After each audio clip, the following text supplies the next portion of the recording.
Lifestyle Radio.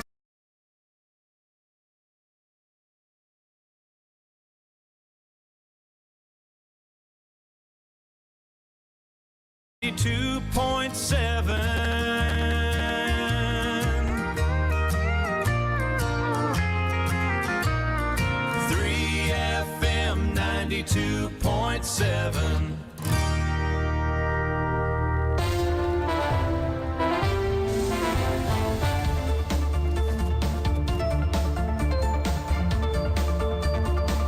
Good morning, it's 6 a.m. Hello and welcome to the morning news bulletin here on 3fm 92.7.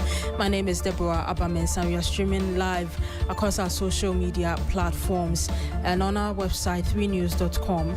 And coming up this morning, 1 of 11 children involved in a road crash on Jowlu Akwamo stretch reported dead. Also, opposition NPP MPs describe Attorney General's announcement of an appeal against acquitted former Tamakloe CEO as sentence, and PR insisting the AG will not mount a strong appeal.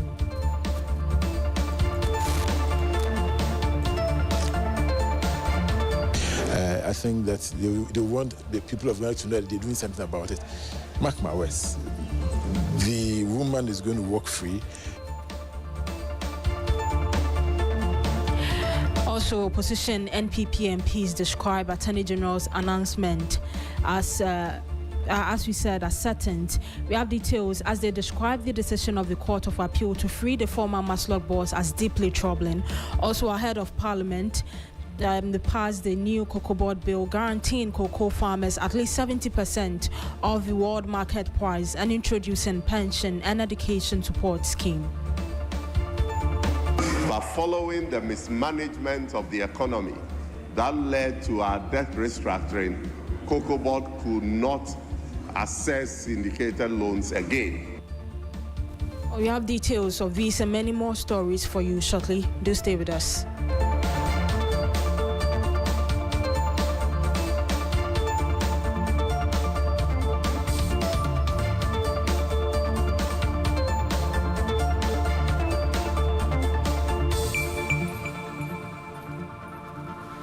Let's now settle for the details. My name is Deborah Abamensa.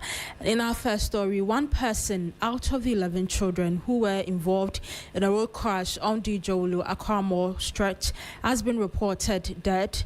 The Ghana National Fire Service has provided an update on the road crash involving the tipper truck and Sprinter Benz bus. According to preliminary findings, the children were not returning from an excursion as earlier speculated. They were traveling from Ashaiman towards Accra when the crash occurred. The fire service indicated that the accident happened after the driver of a loaded tipper truck allegedly attempted an improper overtaking maneuver, causing the vehicle to collide with the stationary Sprinter bus carrying the children. The children aged between 3 and 10 years sustained varying degrees of injuries, while 10 survived. Some remain in critical condition and are receiving treatment at the 37 Military Hospital and the Police Hospital in Accra. Away from that, Minority has dismissed the Attorney General's announcement that his office will challenge the Court of Appeal's decision to acquit and discharge former Tamakloe CEO Sedina Tamakloe, describing the move as mere sentence and public relations stunt. In a unanimous 3-0 ruling, the Court of Appeal cleared the former Tamakloe boss, holding that the prosecution failed to establish its case beyond reasonable doubt. But several NPP MPs say they have little confidence that the Attorney General will pursue a vigorous appeal at the Supreme Court. Do you believe the Attorney General when he says so? It's just making those pronouncements to kind of appease or send a signal to Ghanaians that he doesn't agree with the court.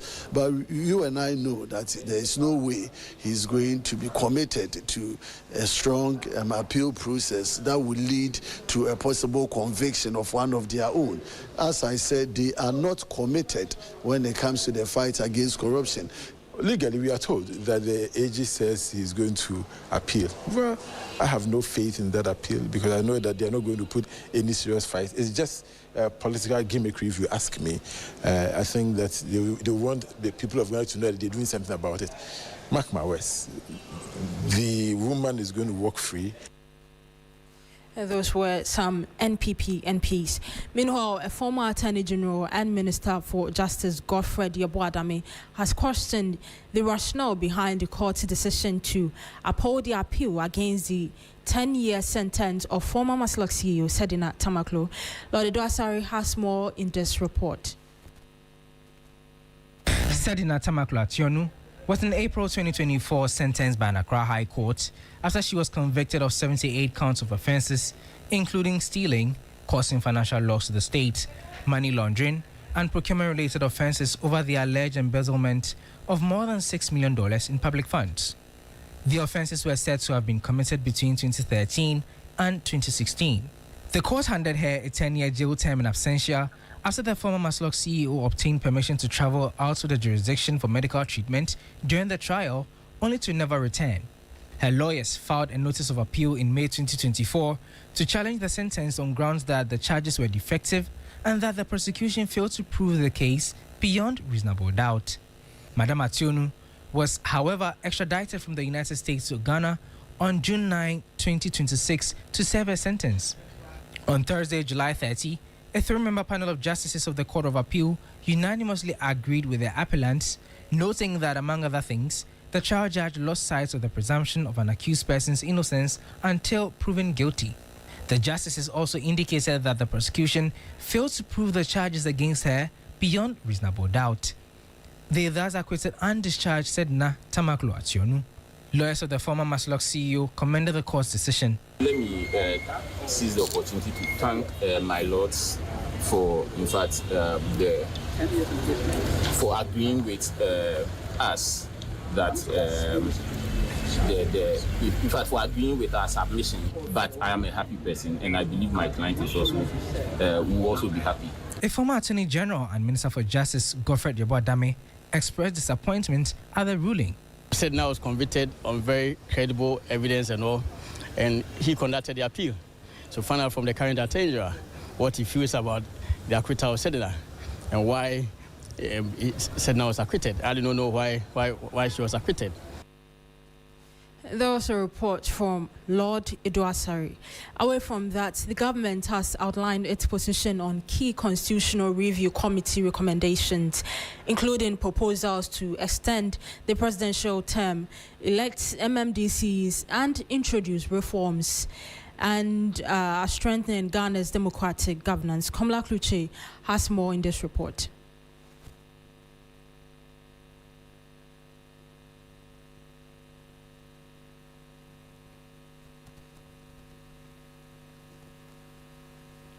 The white paper outlines the government's position on proposals submitted by the Constitutional Review Committee chaired by the H. Kwesi Prempeh Committee, which presented its report to the President on December 22, 2025. Among the proposals accepted by the government are to extend the term of office of the President from 4 years to 5 years, with the term of Parliament extended to correspond with this. Our thinking is practical. Under the current 4-year cycle, the early months of every administration are consumed by transition matters, and the final year is largely consumed by elections. A 5-year term provides a more realistic time frame for the formulation, implementation, and assessment of government policy. on reducing the minimum age to contest the presidency from 40 to 35 years. Government settled on 30 years proposed by the committee to broaden participation while maintaining a level of maturity for the office. First, the government supports a fixed tenure for the Chief Justice. That is a single, non-renewable term of 10 years or until the age of retirement. The government supports capping the Supreme Court's membership. Currently, the committee recommended a cap of 15 justices. The government proposes 19. That is the Chief Justice and 18 justices of the Supreme Court. on holding the presidential elections during the first week of November, and a date to be determined by the Electoral Commission to provide a predictable electoral calendar and allow sufficient transition before the presidential inauguration in January. The government also settled on the requirement that the president should pay taxes on his salaries, allowances, and applicable indirect taxes, although retirement, gratuity, and pension will remain exempt. There was a report from Tamakloe Unconstitutional Review Committee recommendations. Meanwhile, private legal practitioner Martin Pebu has been speaking about the position of government regarding the independence of the Attorney General. But then, how about the appointment? You see, we have to relinquish the power of the president to appoint. We have to take it away. Just saying the removal should be harder. We've said nothing. We might as well just leave it how it is. It's not radical. The word is not right. It's not far-reaching enough. It's not as if we just want to be radical for radical's sake. Sometimes radical sounds like you just want to be revolutionary. This one, we need a meaningful change. You want the Attorney General to be independent of the president, okay, and be a good check, all right, in his own office as well. So, by subjecting to 146, we've not done much. That was private legal practitioner Martin Pebu. Away from that, Parliament has passed the Ghana Cocoa Board Bill 2026 to guarantee cocoa farmers not less than 70% of the world market price realized by Cocoa Board. The legislation also establishes a contributory cocoa farmers pension scheme and an educational trust scheme to support cocoa farmers and the education of their children. The bill further sets up a dispute resolution committee and a Cocoa Board tribunal to determine disputes relating to licenses and other regulated cocoa sector activities. With a further right of appeal to the High Court, Deputy Finance Minister Thomas Nyako Ampem highlighted the objectives of the bill on the floor of Parliament. This bill is seeking to do a number of things. We all know that for 32 years, Cocoa Board relied on the syndicated loan structure to finance cocoa purchases in this country. But following the mismanagement of the economy that led to our debt restructuring, Cocoa Board could not access syndicated loans again. That forced Cocoa Board to resort to the buyer-led funding model. This bill is coming out with a new funding model that will let Cocoa Board source for funding locally. That was Deputy Finance Minister, and that's how we wrap up on the morning news bulletin on 3FM 92.7. Up next is business news.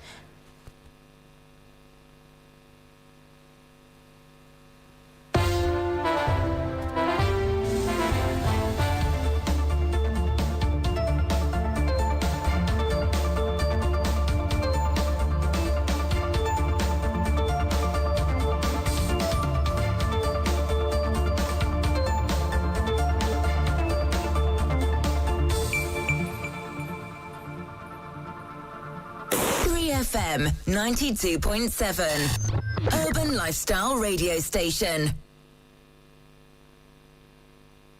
3FM 92.7, Urban Lifestyle Radio Station.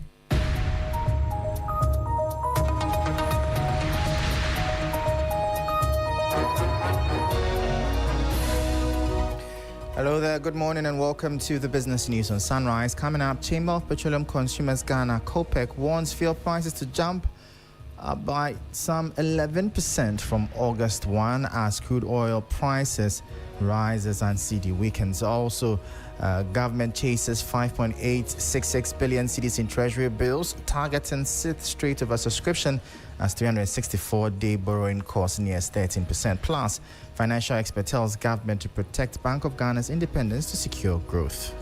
The Bank of Ghana must retain its independence. We must not pressure Dr. Isiama to loosen the purse strings. We must keep the discipline. I am Michael Obodo. Details of these and many other stories lined up for you. Do stay tuned.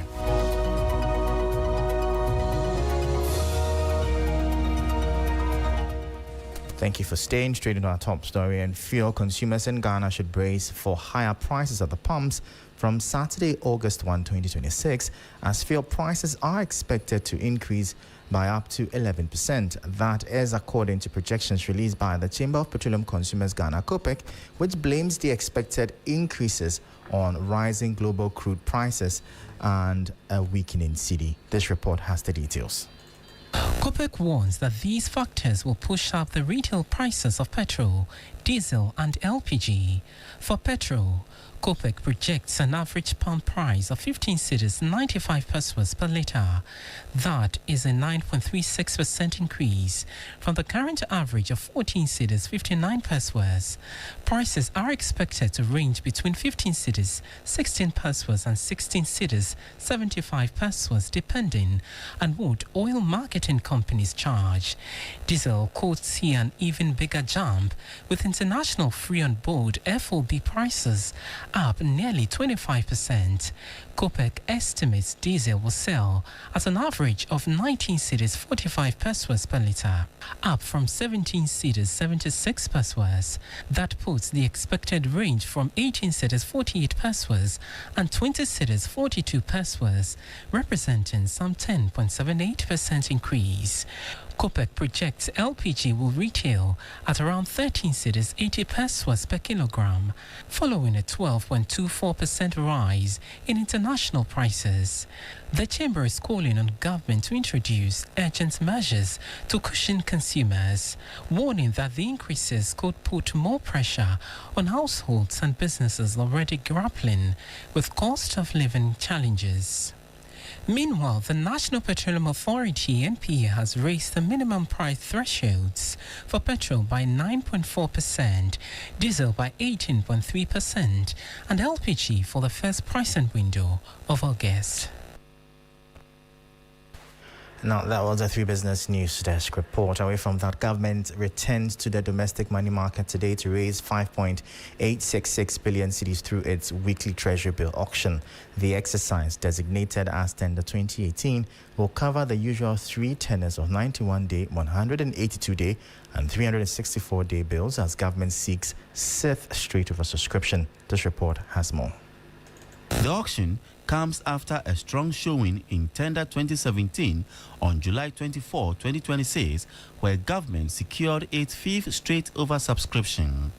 Officials are now targeting a 6th consecutive oversubscription, a trend that has given the state enough breathing room to fund its operations locally without turning to the more costly external market.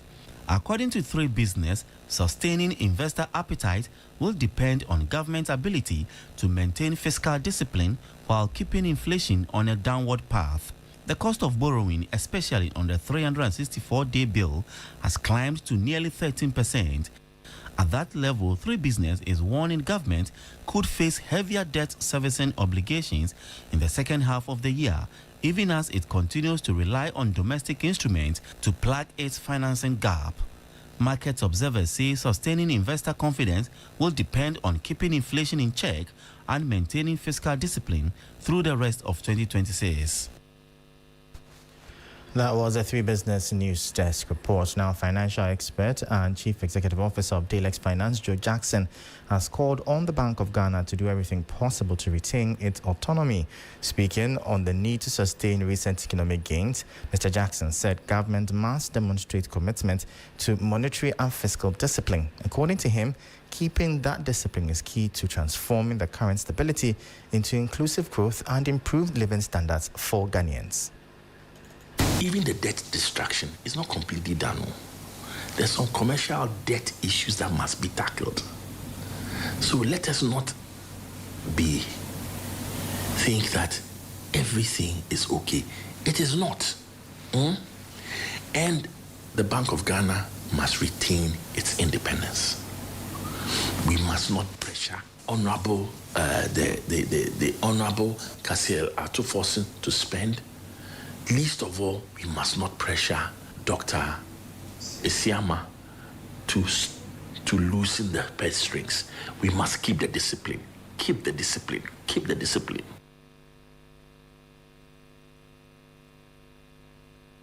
So that was finance and tax expert CEO of Delegate Finance, Joe Jackson, speaking.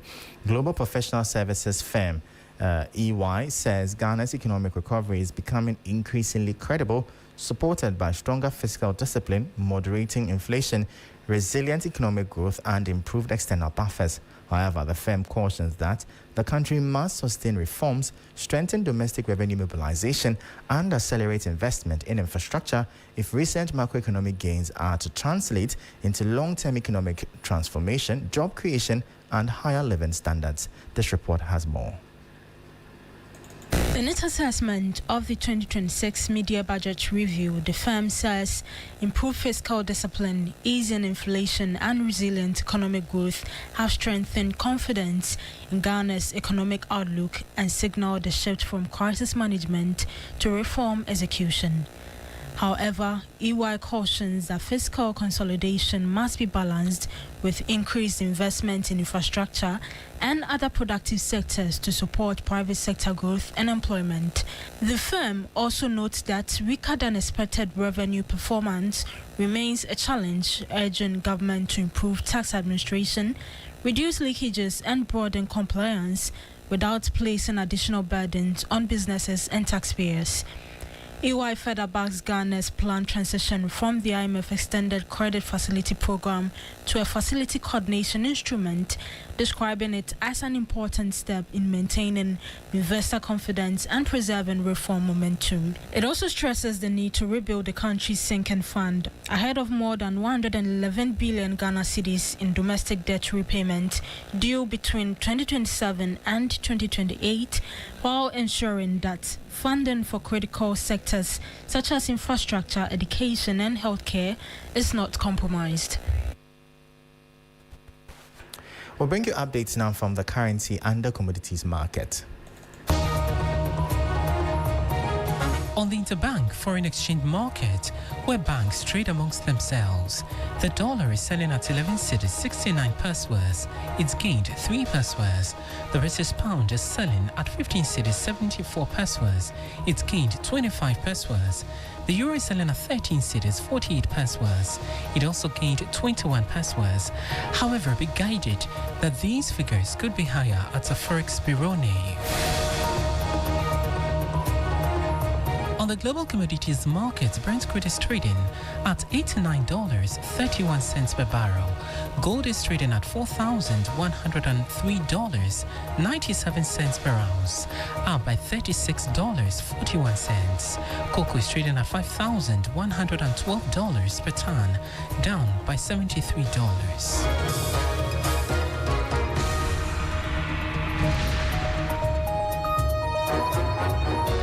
And that's how we end today's edition of Business Daily here on 3FM 92.7. For more stories, kindly check out our website at 3news.com/business. I am Michael Obodu. Thank you for tuning in. As always, please stay safe.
FM. Best in the 3FM morning. Sunrise.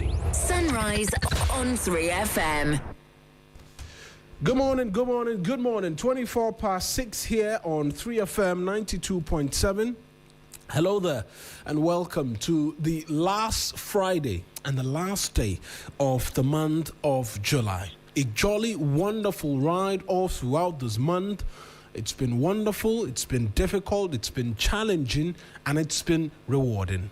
But in all things, we say we're thankful to God for the gift of life and the fact that we've made it through the month of July.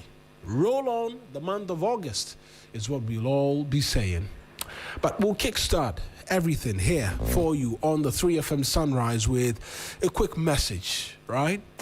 To get us into the groove, even as we wrap up the week, and then as well get you into a bit more in terms of some action. Now, some of the shortest sentences in the English language are also among the hardest to say. I was wrong. Not because the words are difficult, but because they ask something of our ego. There is an instinct within all of us that prefers explanation to admission.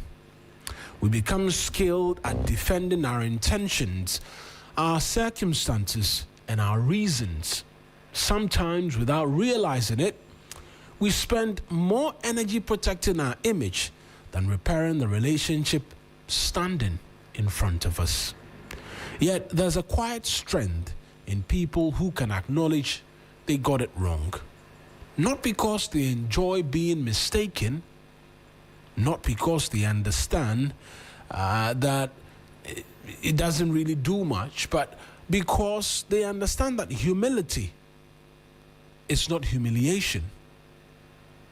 They cannot be the same thing. Humiliation is something imposed on a person. Humility is something freely chosen. One diminishes, the other enlarges. An apology, then, is not a surrender of dignity. It is an investment in trust. It tells another person, our relationship matters more to me than the comfort of appearing flawless.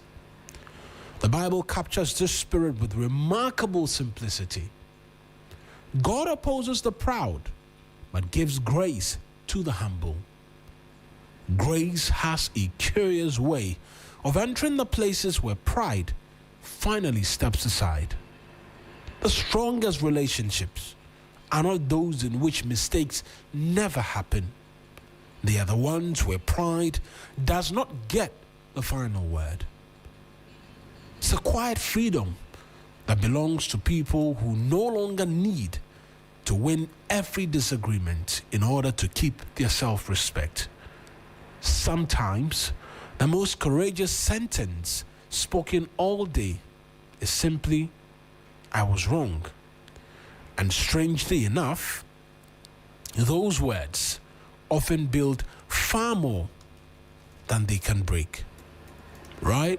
They build far more than they can break. And so as we roll on the last day of the month of July, let us choose to protect that which is important. And remember that an apology does not diminish our self-worth. It rather strengthens our relationships and proves that we place value on them. Let's get you into the weather as well right now. Kind courtesy the Ghana Meteorological Agency, who, amongst many things, say that mist or fog patches are expected over part of the coastal, forest, and mountainous areas in the early hours, reducing visibility. Thereafter, mostly cloudy conditions will prevail across southern Ghana, while the northern half of the country remains partly cloudy. Southern and coastal Ghana, areas where the cloudiness is expected most, is Aflao, Angloga, Accra, Kaswa, and Ho. Mist is likely to be witnessed in Winneba, Cape Coast, Takrady, Axim, Koforidia, Akemoda, Kweuchafo, Kumasi, Obuasi, Takwa, and Seshibekwai. The forest and transition areas, it will be partly cloudy in Atebubu and Kintampo, while mist is expected in Gwaso, Sunyain, Tichiman, and Sampa. Northern Ghana, it will be partly cloudy in Yendi, Tamale, Bole, Damongo, Bolgatanga, Nalerugu, Wa, and Jirapa, and it will be mostly cloudy as well in Kete, Krachi. Please note that the state of the sea is rough, and the expectation is that you drive carefully as visibility may be reduced in mist or foggy areas. With the weather out of the way and our message of motivation beautifully dealt with, let's get you into some great music on a Friday, the last day of the month of July, and one that we certainly are thankful to the good Lord for. For he is good, and his mercy endures forever.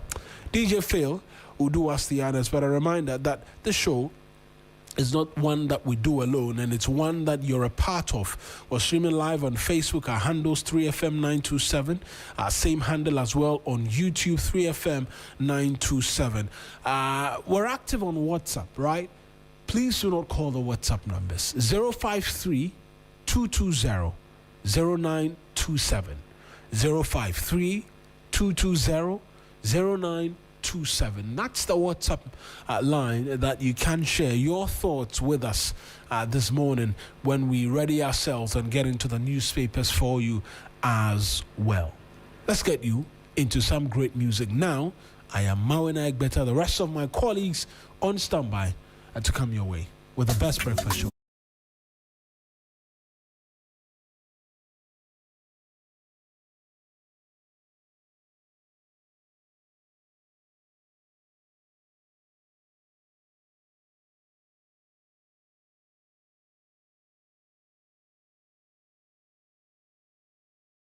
The Electoral Commission has reiterated its commitment to organizing free and fair elections this December.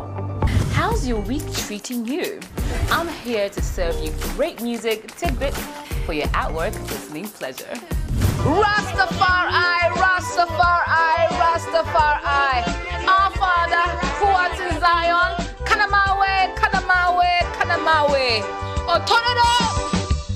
Come into the mountains. And I grandfather. It's time to drive you home in style with great music, the 411 and all your favorite songs, what's happening around town, and so much more. And in the headlines today, the two leading political parties have been addressing the public on allegations of corruption. The Black Stars coach has unveiled his squad for the upcoming games, and there are some interesting names. Pull up! The weekend is here and it's time to turn up. Get your dancing shoes on, Lego. We really do have it all. It's a premium mix of information and entertainment every single day on 3fm92.7, your urban lifestyle radio. The Electoral Commission has reiterated its commitment to organizing free and fair elections this December. How's your week treating you? I'm here to serve you great music tidbits for your at-work listening pleasure. Rastafari, Rastafari, Rastafari. Our Father, who art in Zion, Kanamawe, Kanamawe, Kanamawe. Oh, turn it up! Come into the mountains. And I grandfather. It's time to drive you home in style with great music, the 411 and all your favorite songs, what's happening around town, and so much more. And in the headlines today, the two leading political parties have been addressing the public on allegations of corruption. The Black Stars coach has unveiled his squad for the upcoming games, and there are some interesting names. Pull up! The weekend is here and it's time to turn up. Get your dancing shoes on, Lego. We really do have it all. It's a premium mix of information and entertainment every single day on 3fm92.7, your urban lifestyle radio. The Electoral Commission has reiterated its commitment to organizing free and fair elections this December. How's your week treating you? I'm here to serve you great music tidbits for your at-work listening pleasure. Rastafari, Rastafari, Rastafari. Our Father, who art in Zion, Kanamawe, Kanamawe, Kanamawe. Otonodo! Come into the mountains, sight and I grandpa. It's time to drive you home in style with great music, the 411 and all your favorite songs, what's happening around town, and so much more. And in the headlines today, the two leading political parties have been addressing the public on allegations of corruption. The Black Stars coach has unveiled his squad for the upcoming games, and there are some interesting names. Pull up! The weekend is here and it's time to turn up. Get your dancing shoes on, Lego. We really do have it all. It's a premium mix of information and entertainment every single day on 3fm92.7, your urban lifestyle radio. The Electoral Commission has reiterated its commitment to organizing free and fair elections this December. How's your week treating you? I'm here to serve you great music tidbits for your at-work listening pleasure. Rastafari, Rastafari, Rastafari. Our Father, who art in Zion, Kanamawe, Kanamawe, Kanamawe. Otonodo! Come into the mountains. All right, so my name Black Rasta, and of course, the voice of the patriot, where we speak truth to power. Remember, here we don't criticize, but if we must, on only one condition, to build and not to destroy. That is why we say we have taken sides. We are not neutral. We are on the side of the truth, the headquarters of the truth. Subscribe and make sure you hit on the like button. And we would always be knocking on your door so you will feel the truth. Like fire! More fire! My name Black Rasta. All right, so my name Black Rasta, and of course, the voice of the patriot, where we speak truth to power. Remember, here we don't criticize, but if we must, on only one condition, to build and not to destroy. That is why we say we have taken sides. We are not neutral. We are on the side of the truth, the headquarters of the truth. Subscribe and make sure you hit on the like button. And we would always be knocking on your door so you will feel the truth. Like fire! More fire! My name Black Rasta. All right, so my name Black Rasta, and of course, the voice of the patriot, where we speak truth to power. Remember, here we don't criticize, but if we must, on only one condition, to build and not to destroy. That is why we say we have taken sides. We are not neutral. We are on the side of the truth, the headquarters of the truth. Subscribe and make sure you hit on the like button. And we would always be knocking on your door so you will feel the truth. Like fire! More fire! My name Black Rasta. All right, so my name Black Rasta, and of course, the voice of the patriot, where we speak truth to power. Remember, here we don't criticize, but if we must, on only one condition, to build and not to destroy. That is why we say we have taken sides. We are not neutral. We are on the side of the truth, the headquarters of the truth. Subscribe and make sure you hit on the like button. And we would always be knocking on your door so you will feel the truth. Like fire! More fire! My name Black Rasta. All right, so my name Black Rasta, and of course, the voice of the patriot, where we speak truth to power. Remember, here we don't criticize, but if we must, on only one condition, to build and not to destroy. That is why we say we have taken sides. We are not neutral. We are on the side of the truth, the headquarters of the truth. Subscribe and make sure you hit on the like button. And we would always be knocking on your door so you will feel the truth. Like fire! More fire! My name Black Rasta. All right, so my name Black Rasta, and of course, the voice of the patriot, where we speak truth to power. Remember, here we don't criticize, but if we must, on only one condition, to build and not to destroy. That is why we say we have taken sides. We are not neutral. We are on the side of the truth, the headquarters of the truth.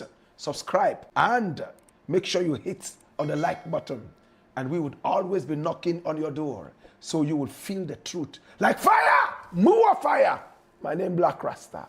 All right, so my name Black Rasta, and of course, the voice of the patriot, where we speak truth to power. Remember, here we don't criticize, but if we must, on only one condition, to build and not to destroy. That is why we say we have taken sides. We are not neutral. We are on the side of the truth, the headquarters of the truth. subscribe, and make sure you hit on the like button. And we would always be knocking on your door, so you will feel the truth. Like fire! More fire! My name Black Rasta. Alright, so my name Black Rasta, and of course, the voice of the patriot, where we speak truth to power. Remember, here we don't criticize, but if we must, on only one condition, to build and not to destroy. That is why we say we have taken sides. We are not neutral. We are on the side of the truth, the headquarters of the truth. Subscribe and make sure you hit on the like button.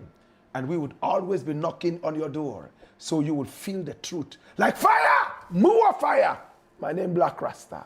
Alright, so my name Black Rasta, and of course, the voice of the patriot, where we speak truth to power. Remember, here we don't criticize, but if we must, on only one condition, to build and not to destroy. That is why we say we have taken sides. We are not neutral. We are on the side of the truth, the headquarters of the truth.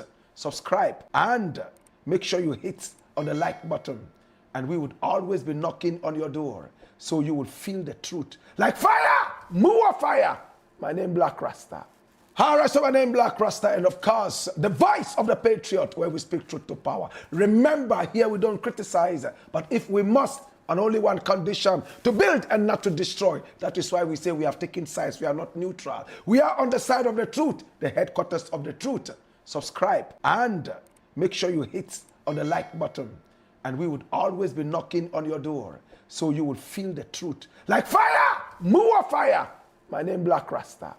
Alright, so my name Black Rasta, and of course, the voice of the patriot, where we speak truth to power. Remember, here we don't criticize, but if we must, on only one condition, to build and not to destroy. That is why we say we have taken sides. We are not neutral. We are on the side of the truth, the headquarters of the truth. Subscribe and make sure you hit on the like button. And we would always be knocking on your door, so you will feel the truth. Like fire! More fire! My name Black Rasta. Alright, so my name Black Rasta, and of course, the voice of the patriot, where we speak truth to power. Remember, here we don't criticize, but if we must, on only one condition, to build and not to destroy. That is why we say we have taken sides. We are not neutral. We are on the side of the truth, the headquarters of the truth. Subscribe and make sure you hit on the like button. And we would always be knocking on your door, so you will feel the truth. Like fire! More fire! My name Black Rasta. Alright, so my name Black Rasta, and of course, the voice of the patriot, where we speak truth to power. Remember, here we don't criticize, but if we must, on only one condition, to build and not to destroy. That is why we say we have taken sides. We are not neutral. We are on the side of the truth, the headquarters of the truth. Subscribe and make sure you hit on the like button. And we would always be knocking on your door, so you will feel the truth. Like fire! More fire! My name Black Rasta. Alright, so my name Black Rasta, and of course, the voice of the patriot, where we speak truth to power. Remember, here we don't criticize, but if we must, on only one condition, to build and not to destroy. That is why we say we have taken sides. We are not neutral. We are on the side of the truth, the headquarters of the truth. Subscribe and make sure you hit on the like button. And we would always be knocking on your door, so you will feel the truth. Like fire! More fire! My name Black Rasta. Alright, so my name Black Rasta, and of course, the voice of the patriot, where we speak truth to power. Remember, here we don't criticize, but if we must, on only one condition, to build and not to destroy. That is why we say we have taken sides. We are not neutral. We are on the side of the truth, the headquarters.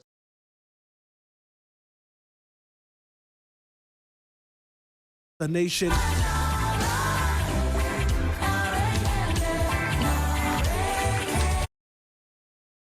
Government white paper following the recommendations by the Constitutional Review Committee. The government has come out with what they believe should be the proposals which will be carried forward, upon which a referendum possibly for a number of the recommendations will require a bit more in terms of work to be done before that can be put in place. The Court of Appeal yesterday returned a unanimous verdict acquitting and discharging the former Maslock CEO Sedina, Tamakloe. The judgment is out. Opinions have been varied. We'll get into all of that for you here on the show. particularly when our guests join us in studio as well for the big conversation.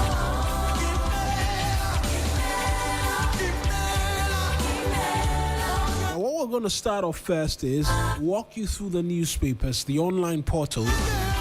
We'll catch glimpses, right, of the Attorney General's address as well to the nation yesterday. Because he, amongst many things, says he will appeal the Court of Appeals acquittal and discharge of Sedina Tamakloe.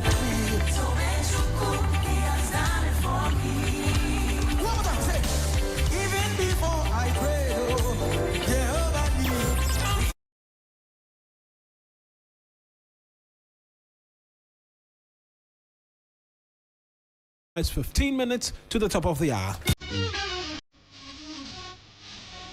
Sunrise on 3FM.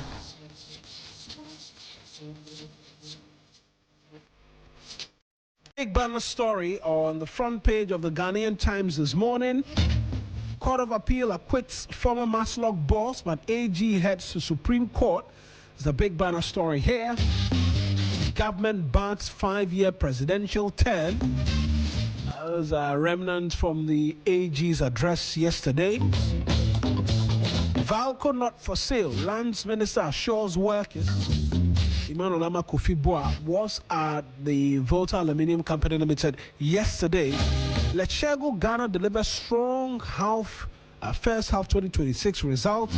Jospon invests in human capital for national development. Welcomes 118 sponsored graduate home. Back page, beware of fake jobs. Migration offers by traffickers. Gender Minister is saying this. Yesterday there was an event where they say these days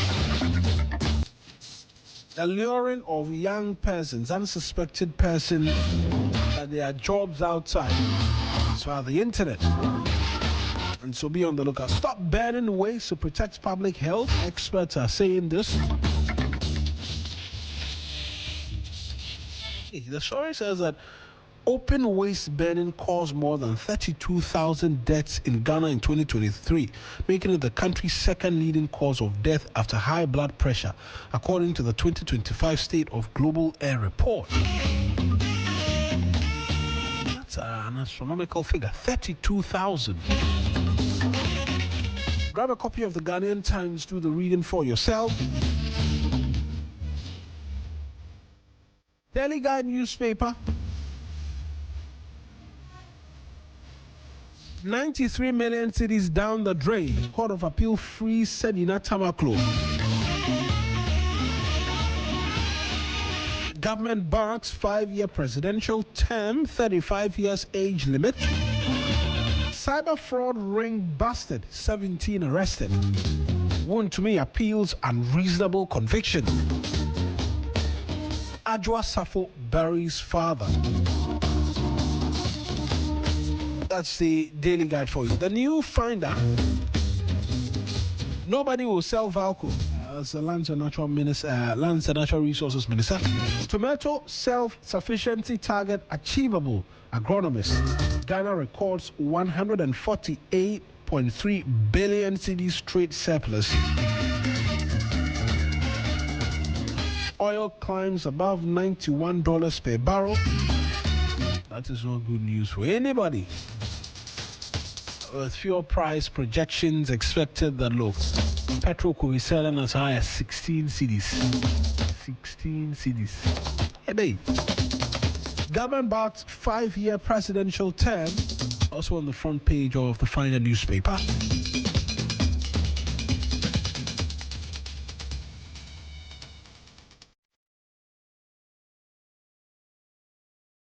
The Daily Searchlight, next on my agenda, performing to an angry public. AG claims to block Sedina Tamakloe acquittal and discharge. NPP challenges acquittal of Sedina Tamakloe. Ationu demands Wontumi discharge. I know the thing is descending into the arena of politics. Everybody says discharge, discharge, discharge. But at the heart of it, right, there will be certain questions that need answers. Road tolls back. Parliament approves return of road tolls through electronic PPP system. Parents urged to take keen interest in the children's school selection process. Panelists call for comprehensive guidelines in digital financing in the banking sector.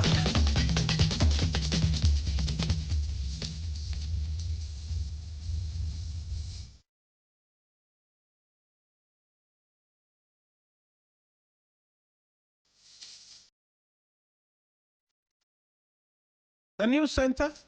Government makes mockery of CRC report, rejects major reforms aimed at creating stronger safeguards against political interference. Sedina's acquittal, a travesty of justice. NPP. GBC paid 57 and 30 euros for undelivered African Games training. Government backs power grab constitutional reform, story on page 10. Star Oil collects 1.81 billion cedis in fuel taxes in 6 months.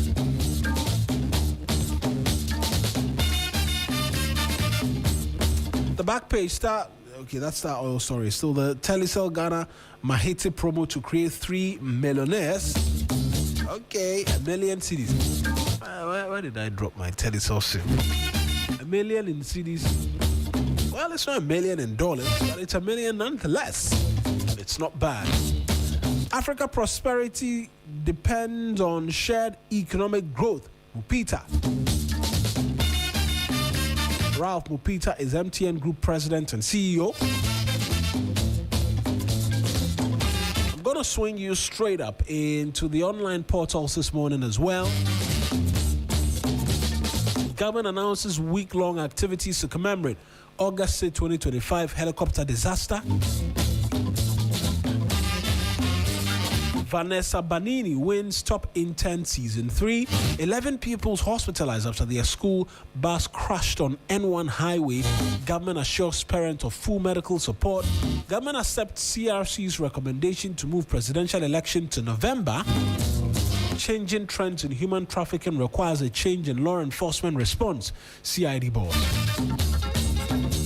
MyJoyline.com. Fuel prices set for sharp rise from August 1 as crude oil surge. 3D weakness bite. Requiem mass held for Ambassador Beho.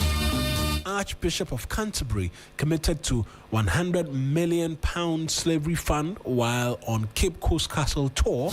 Government announces week-long national tribute to departed 8 of helicopter crash.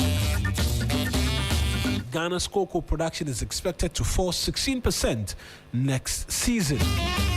Felix Kwachiofosu rejects claims government influence Sedina Tamakloe acquittal, and vote buying remains a concern among voters ahead of Joy News Democracy is Not for Sale forum.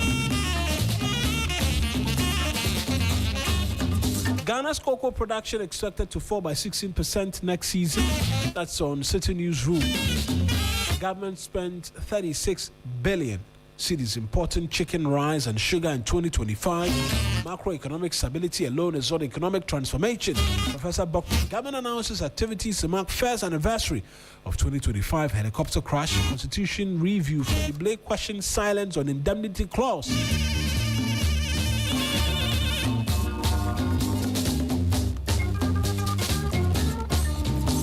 Would he have died if he had power? Video of Chris Wasafo members spark debates online. That's on Ghana Web.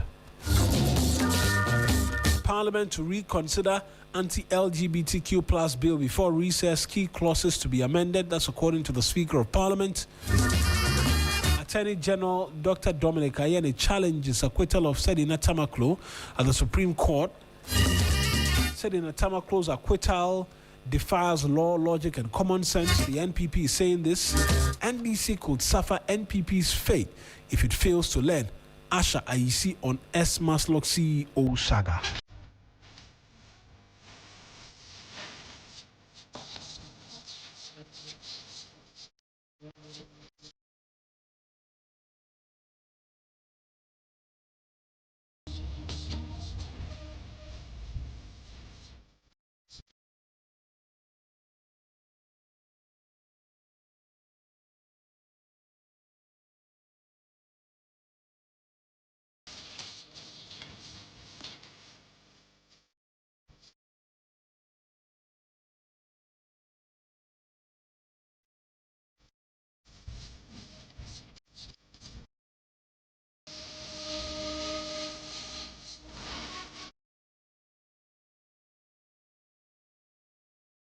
There's a quick leaning in on a bit more in terms of what the Attorney General had to say at the Constitutional Review Committee when he announced government's position on the report and recommendations and what they expect to do in the coming days. Afternoon to speak to the sovereign people of Ghana. Recommendations of the committee. 3FM. But as the minister has indicated, before I delve into the substance of the recommendations and what government the position that government has taken, this morning the Court of Appeal issued a decision unanimously acquitting and discharging Sedina Tamakloe, who was convicted of various offenses in absentia because, she was standing trial, and in the course of the trial, she sought permission to travel abroad for medical reasons and then remain in the United States for the rest of the trial. The trial court convicted her of the offenses charged, and then an appeal was filed by her lawyers in May 2024. I want this to be made abundantly clear that it was my predecessor who filed the appeal. However, coming into office, I reviewed what was filed, and I directed the Director of Public Prosecutions to file opposing the appeal, because we believe that the High Court judgment had merit. Now, with this judgment, I've also directed the Director of Public Prosecutions to file a notice of appeal and apply for stay of execution, meaning that if the stay is granted, the status quo will prevail until such a time that the Supreme Court has had time to review the appeal and then made a determination. So that is all that I can say for now. I have a soft copy of the judgment. I'm yet to peruse it and then come to a firm conclusion as to what will be our grounds of appeal. But I want to emphasize that I believe that the judgment of the High Court had merit, and that the United States District Court that extradited her to Ghana had a basis for making a determination that she was the proper subject for extradition. And that is all that I will say for now. Now to the main business of the day, which is the government position on the final recommendations of the Constitution Review Committee. Now, you'll recall that on January 19th, 2025, His Excellency John Dramani Mahama appointed an 8-member committee chaired by Professor H. Kwesi Prempeh to undertake a comprehensive review of the 1992 Constitution. The committee was inaugurated on January 30th, 2025, and thereafter went straight to work on the task that the President had assigned to it. Over the course of nearly 1 year, the committee did a number of things. First, it organized 10 thematic stakeholder engagements involving over 500 experts and practitioners in law and governance. It held engagements with identifiable groups reaching over 21,500 people. It consulted 11 eminent persons, including former president and, of course, the current president of the Republic, who were closely involved in constitutional developments in the country. And then lastly, it received and reviewed 785 written submissions from members of the public. On December 22nd, 2025, the committee presented a summary of its recommendations to the President of the Republic. Subsequently, on February 10th, 2026, the committee submitted its full report containing the final recommendations. Those recommendations are the subject of today's press conference or press briefing. The report is titled Transforming Ghana from Electoral Democracy to a Developmental Democracy. The report is very comprehensive, well-researched, and reflects the consultative approach adopted by the committee in accordance with its terms of reference. It contains 147 proposals for amendment of the Constitution and about 59 proposals which are entirely new provisions, bringing the total proposed amendments to 206. On behalf of the government of His Excellency John Dramani Mahama, I wish to thank Professor H. Kwesi Prempeh and the eminent members of his committee, as well as the Secretariat of the committee, for the excellent work done for our dear country and its citizens. Their names will forever be etched with indelible ink in the annals of Ghanaian history. Ladies and gentlemen of the media, and my fellow countrymen and women, I wish to make it clear from the outset that this is not a government white paper. The reason is that the work of the committee was not, technically speaking, the work of a commission of inquiry pursuant to Chapter 23 of the Constitution of the Republic. If that were the case, government would have had a constitutional obligation to either publish the report of the commission of inquiry together with a white paper, or give reasons why it would not publish the report of the commission or committee of inquiry. The position of government in respect of the recommendations of the committee is formulated in three ways.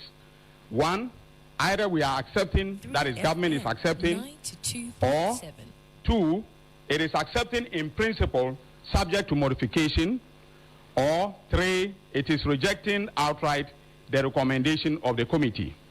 Where government accepts the recommendation of the committee in principle, that is subject to modification, we provide reasons why we seek to modify the recommendations.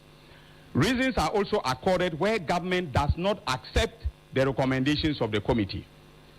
In formulating the position on the final recommendations of the committee, government examined each recommendation against the relevant provisions of the 1992 Constitution of the Republic of Ghana to assess the nature, scope, and implications of the proposed amendment. Each recommendation was then subjected to rigorous constitutional analysis. The third element opens the door of our legislature wider to those our politics has historically kept on the outside. The government has also accepted a recommendation on dual citizenship. A citizen of Ghana by birth who holds the citizenship of another country will no longer be barred from contesting for election to parliament only on account of his or her dual citizenship, and will not be required to renounce the other citizenship. The current disqualification ceases uneasily with our engagement with the diaspora and with the realities of modern citizenship.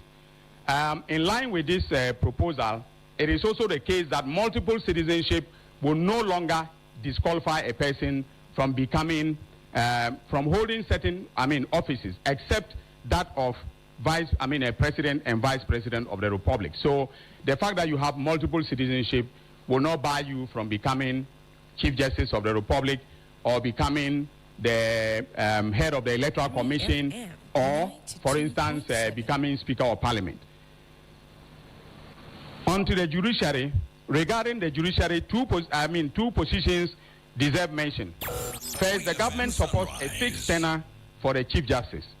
That is a single, non-renewable term of 10 years or until the age of retirement, which currently, whichever occurs first. And the age of retirement of justices of the Supreme Court now is 70 years. So if these amendments come into force and a person is appointed Chief Justice, that person will serve a 10-year non-renewable term. However, if the person's retirement comes first, the retirement will take place and the person will have to exit as a Chief Justice of the Republic.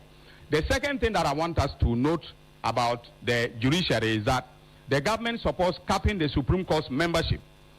Currently, the committee recommended a cap of 15 justices. The government proposes 19. That is the Chief Justice and 18 justices of the Supreme Court. Now, this cap promotes efficiency, manages public expenditure, while the bench of 19 remains sufficiently robust to discharge the court's constitutional mandate. On political parties, the committee recommended an amendment to Article 55 to require every registered political party to to afford its members in good standing equal voting rights in the selection of its parliamentary and presidential candidates. The government has accepted this recommendation. Just yesterday, as you recall, the Supreme Court, in the case of Professor Frimpong Boateng and others versus MPP, NDC and others, held that all registered members of political parties should be allowed to take part in their internal election to select the presidential candidate as well as the parliamentary candidates.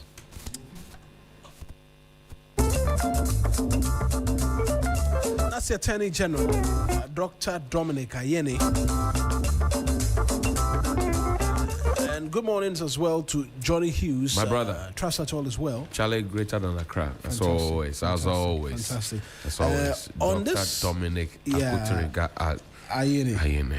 Great guy. So on this Constitutional Review Committee, Elvis Daku himself writes on New Center. Yes, on page 6, 7, and 8. Right. And the headline is "Government Makes Mockery of CRC Report." Government did government do that? It says government makes mockery. That's what Mr. Daku thinks.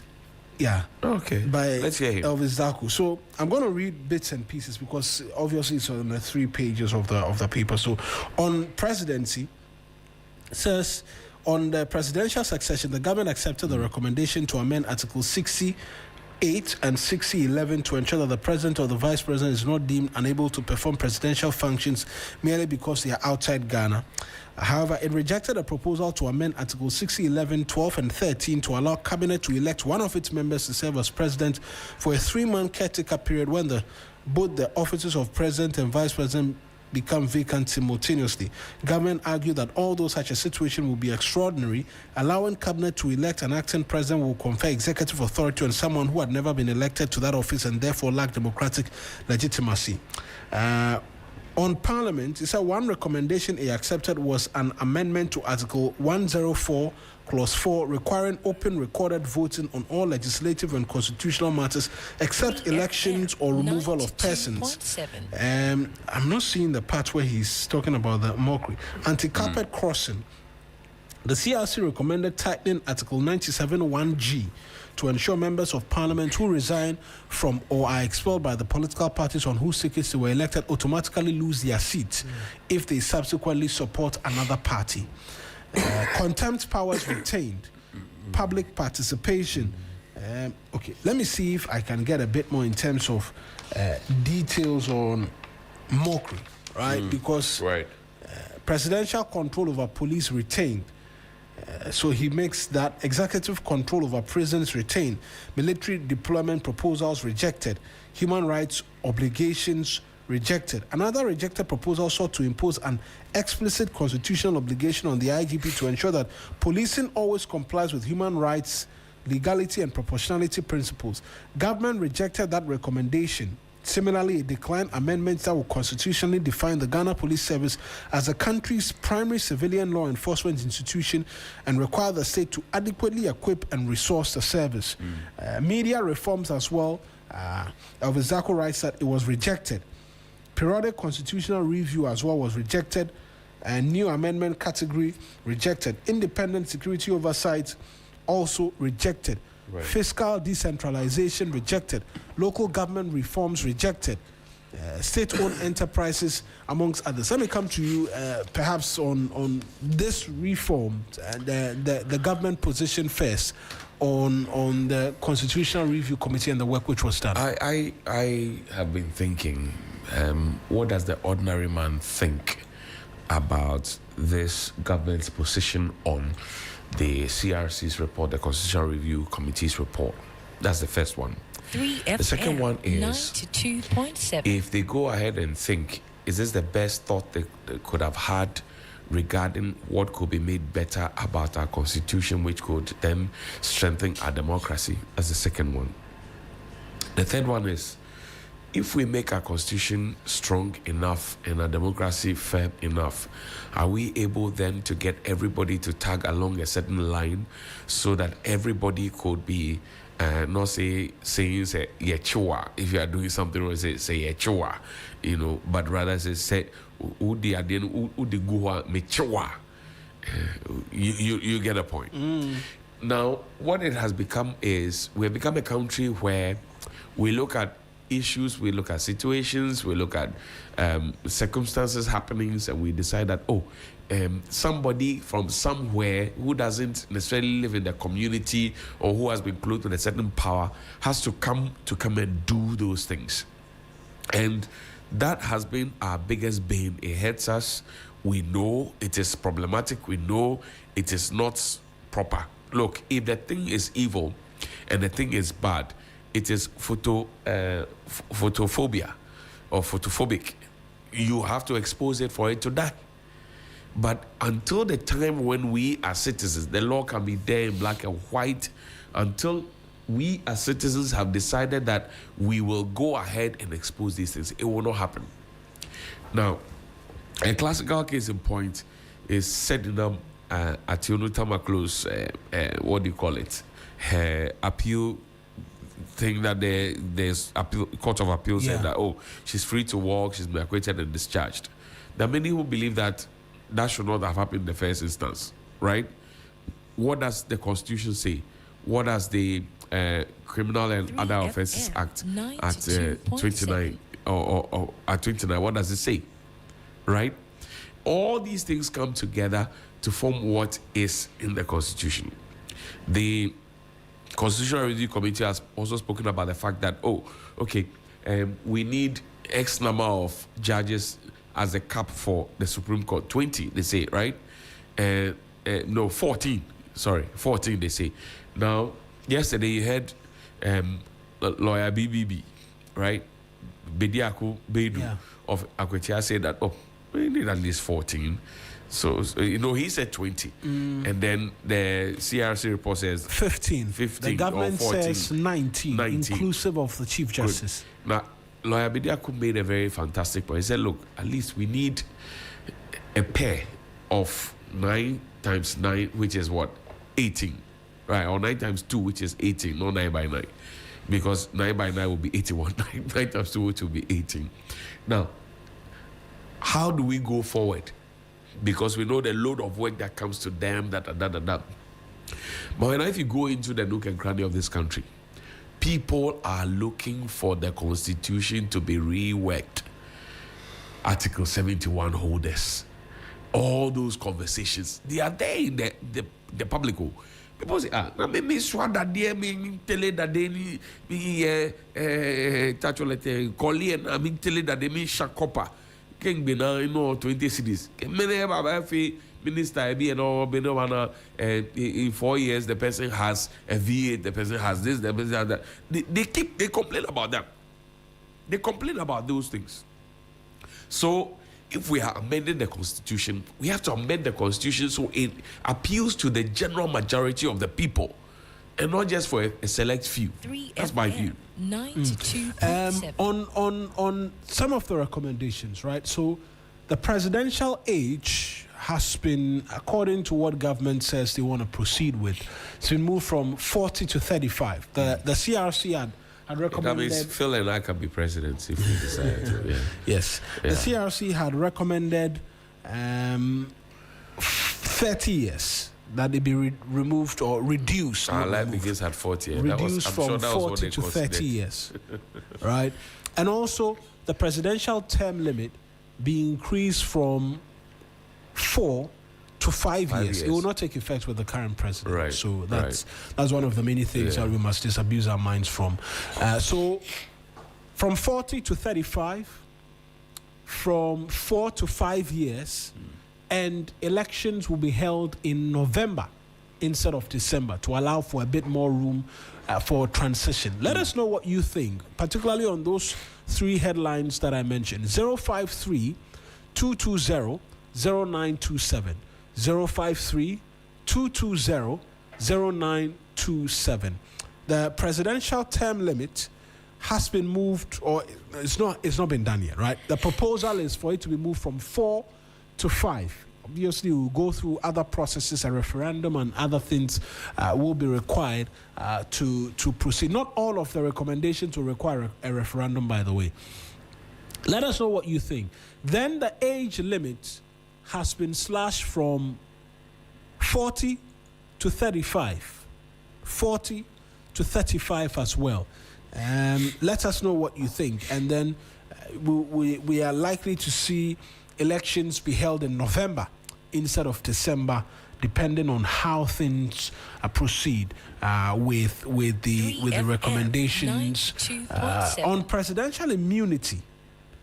Right? The committee recommended that Article 57.6 be amended to allow civil proceedings against a person for actions done before or during the person's tenure as president to be instituted at any time, subject to applicable statute of limitations. The committee also recommended that the provision be amended to allow criminal proceedings to be instituted against a former president within 4 years after leaving office for any act or omissions that occurred before or during the presidential term. Interestingly, that was rejected. Right? The government rejects the recommendation. Article 57.6, as it currently stands, does not confer permanent immunity. It only suspends civil and criminal proceedings during the president's tenure.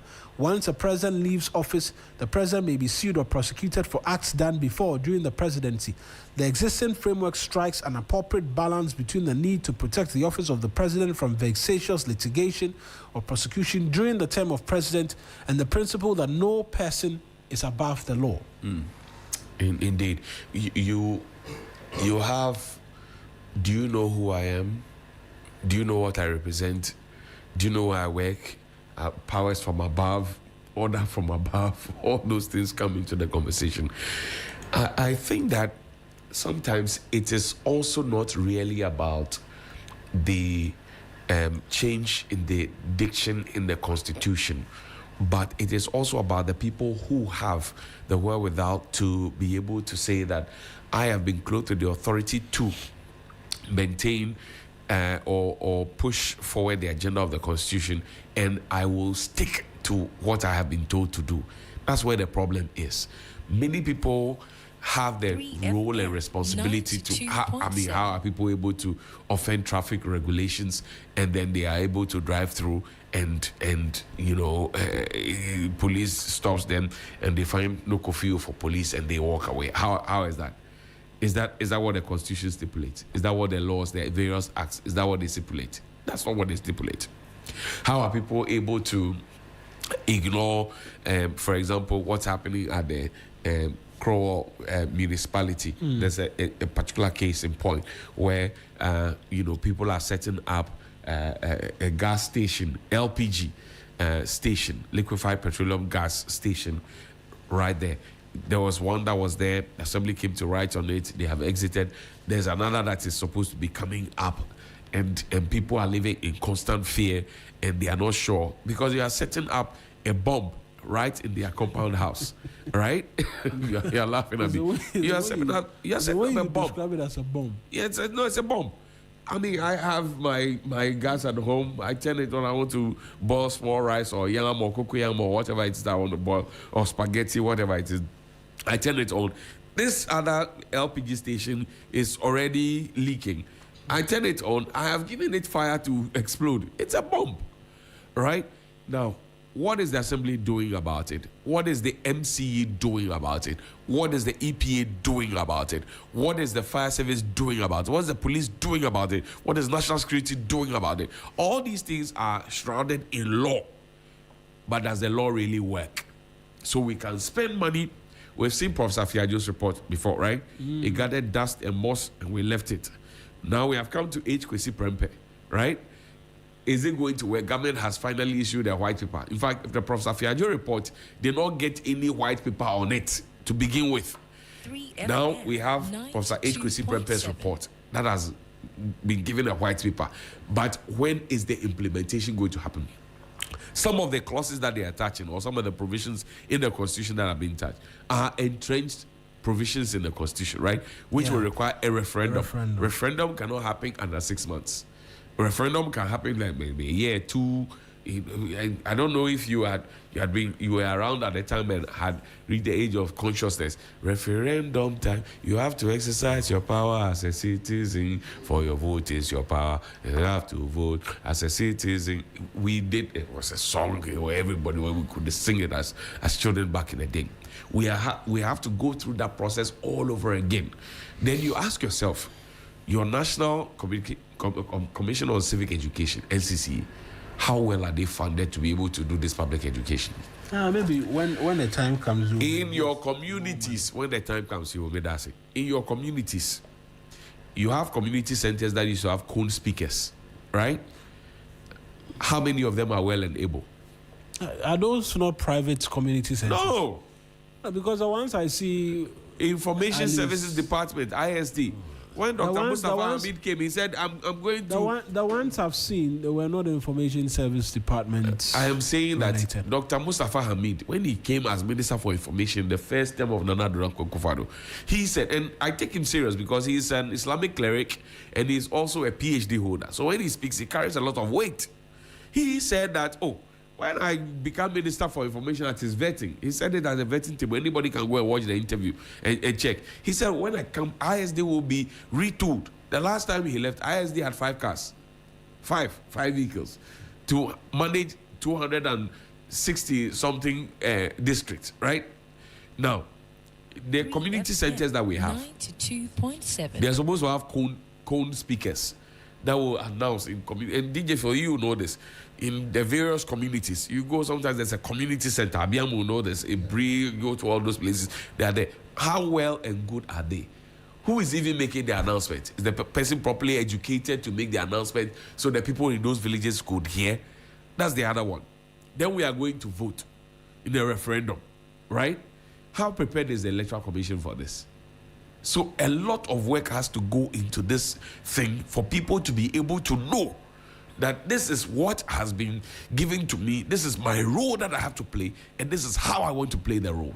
It's not about pushing papers and making press no. It goes way beyond that. Way beyond that. Right. Let us know what you think, right, in relation to these recommendations. 053-220-0927 on Facebook as well. I see a number of messages, or at least Kojo Fiagbe sent a message, and that's in relation to Sedina Atiolu's acquittal and discharge yesterday by the Court of Appeal.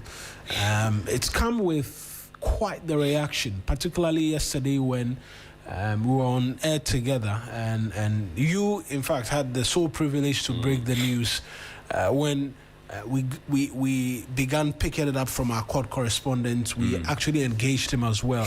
We saw a bit more in terms of reaction. Now we've seen the full judgment, 94-page of the Court of Appeal. Does it begin to answer some of the perception questions, right, as to how much of a convenience this is, how this doesn't look good for the optics, how all of this kills the fight against corruption and all of that for you? I mean, well, now you put me in a tight corner. It's an opinion fest. I don't have an opinion. You don't have an opinion? I don't have an opinion. I don't have an opinion. Well,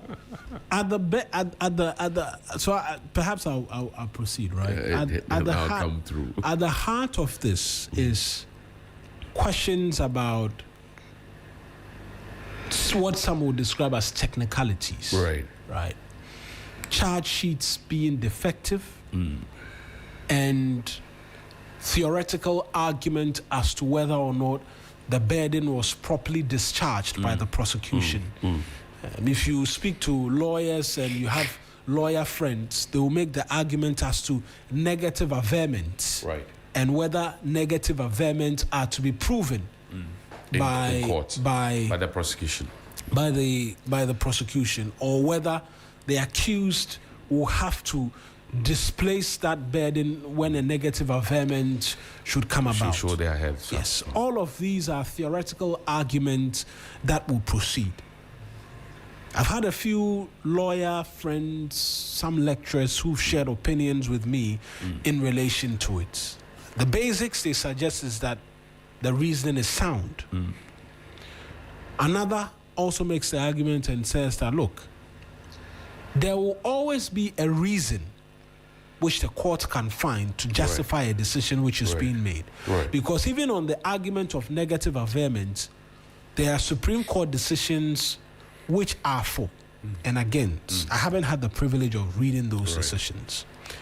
But when all of the theoretical argument is done and dusted, the questions which remain is that some monies have gone missing from public coffers.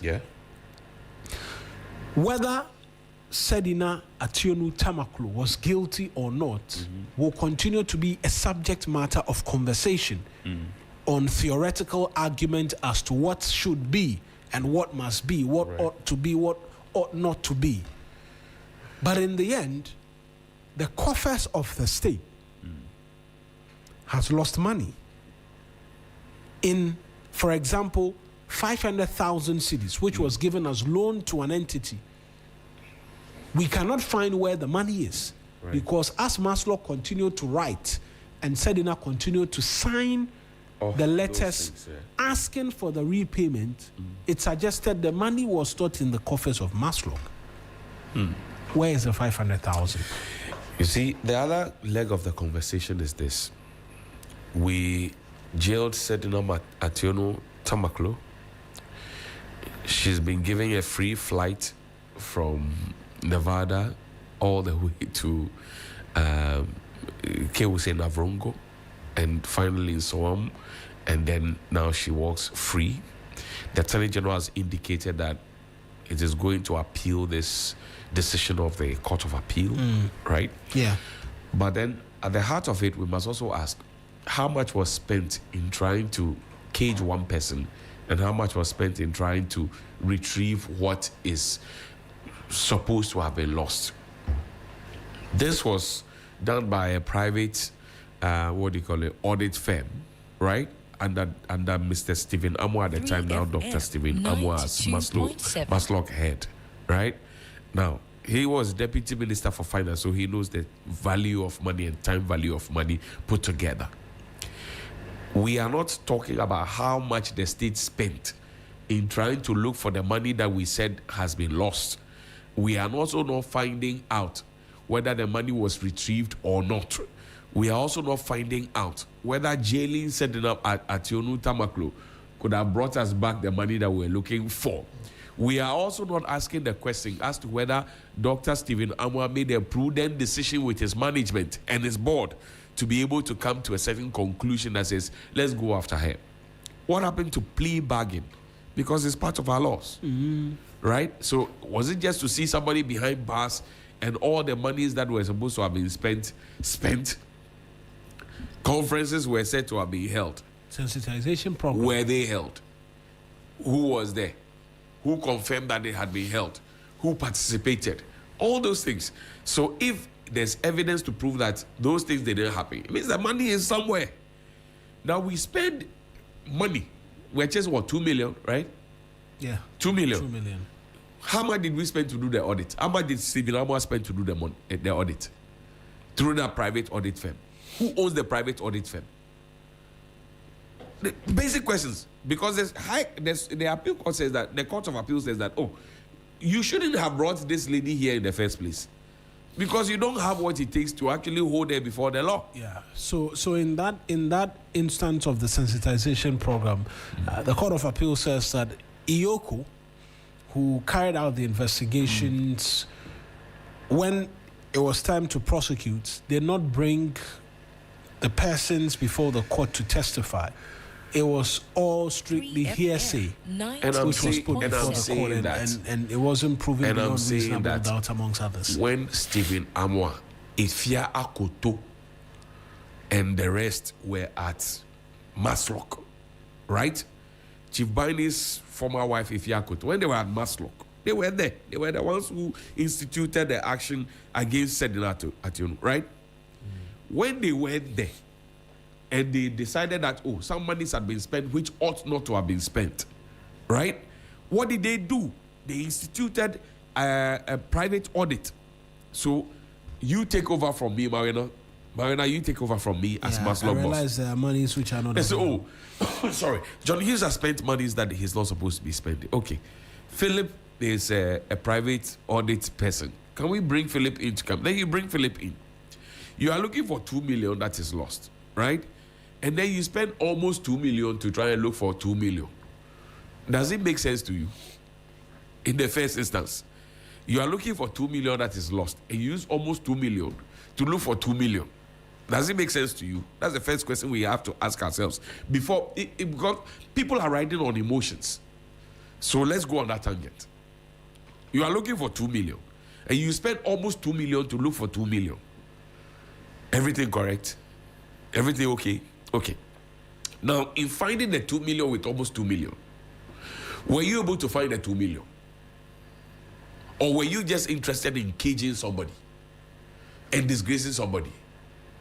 If the 2 million really is there and the person is supposed to have spent it on what they didn't spend it on, or how they didn't spend it, or whatever reason, find our 2 million and give to us. That's what the ordinary Joe on the street is looking for.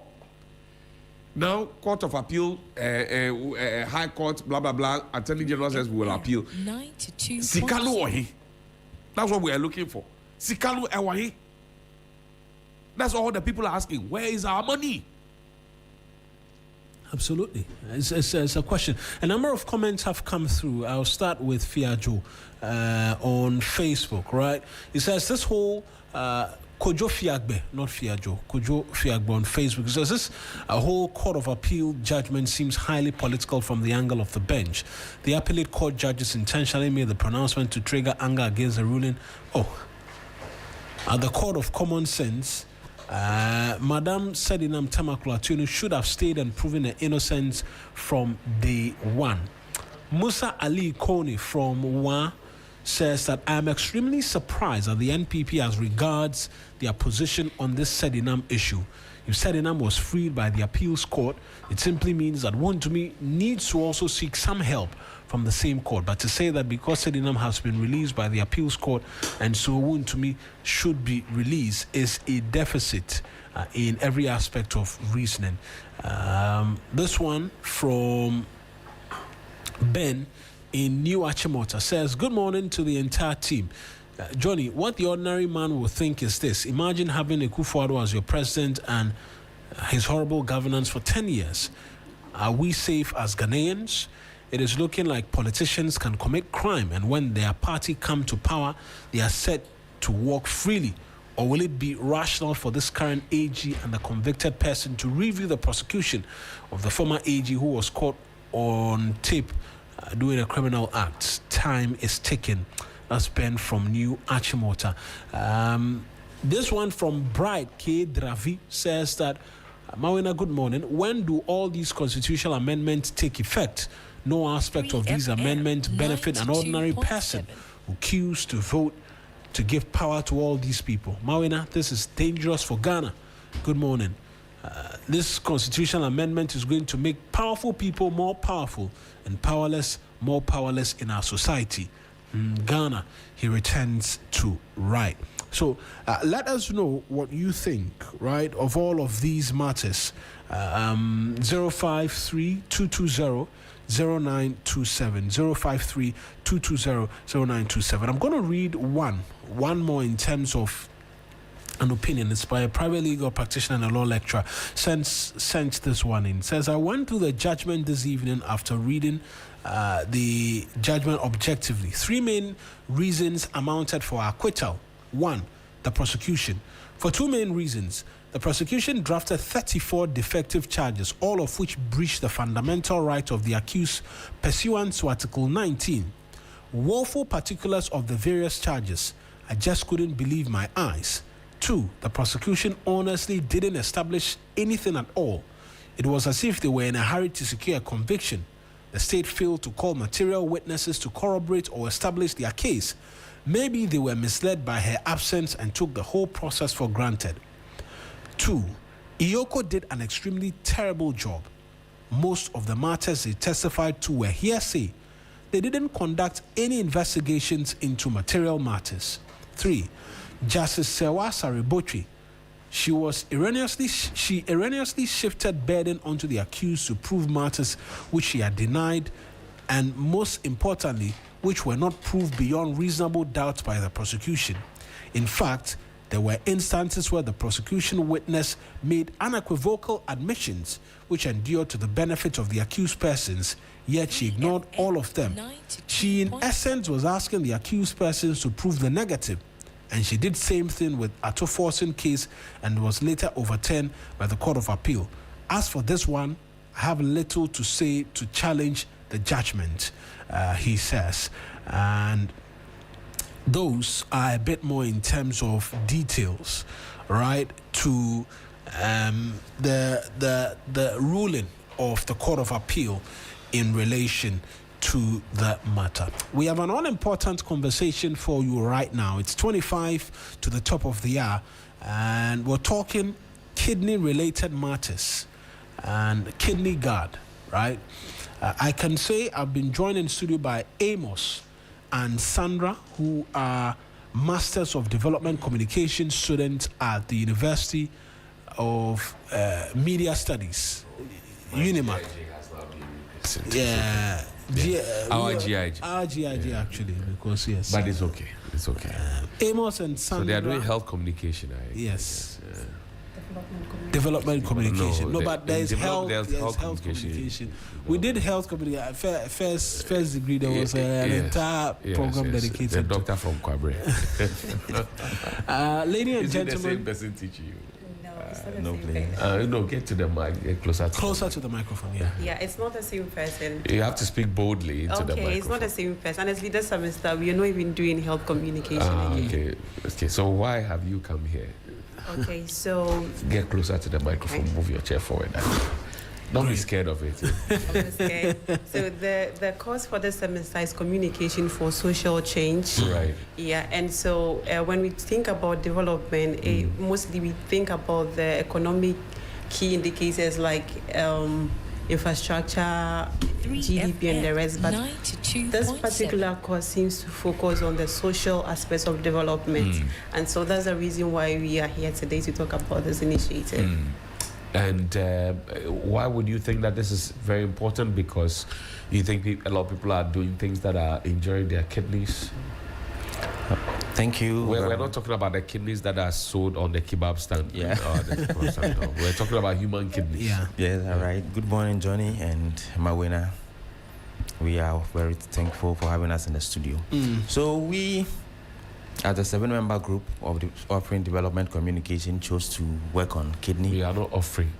You are pursuing. Pursuing, thank you. Thank you for that. So, pursuing development communication, this semester we decided to project the kidney guard that we've been thinking of for some time now, because we have noticed that kidney disease is becoming very prevalent in the society, and then there seems to be a little done about the entire kidney health thing. Yeah, so that is why we decided to educate the public on what to do, because the kidney we understand is one major organ in the body that once it becomes defective, the whole body falls into shambles. What does the kidney do? All right, so to the layman's understanding, the kidney is the basic filter of the body. It filters all waste out of the body.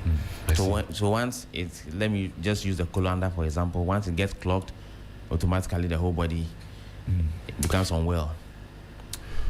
Now let's talk about how the kidney gets clotted. You tell me about it, Don. Okay, so that can happen in various ways. Yeah, so before I even say anything, we would like to say that we are not health experts, but then you have said plenty things before. So go ahead. Yeah, but then this can happen as a result of many things. The body is always accumulating things in the body. When we take in too much sugar and then high blood pressure, unhealthy lifestyle, if you're not active or moving, these are all things that stress the kidney. And when the kidney gets stressed, it's unable to filter all this waste out of your body. Right. So you're on a campaign called the Kidney Guard. What is this campaign about, and what are you seeking to do? Because I think it's looking at behavioral changes to have persons protect their kidneys more. So talk to us a bit more about that. Okay, so our campaign is simply an awareness campaign. We want to create awareness on kidney health, especially prevention and early diagnosis. And we also want to promote healthy lifestyle changes.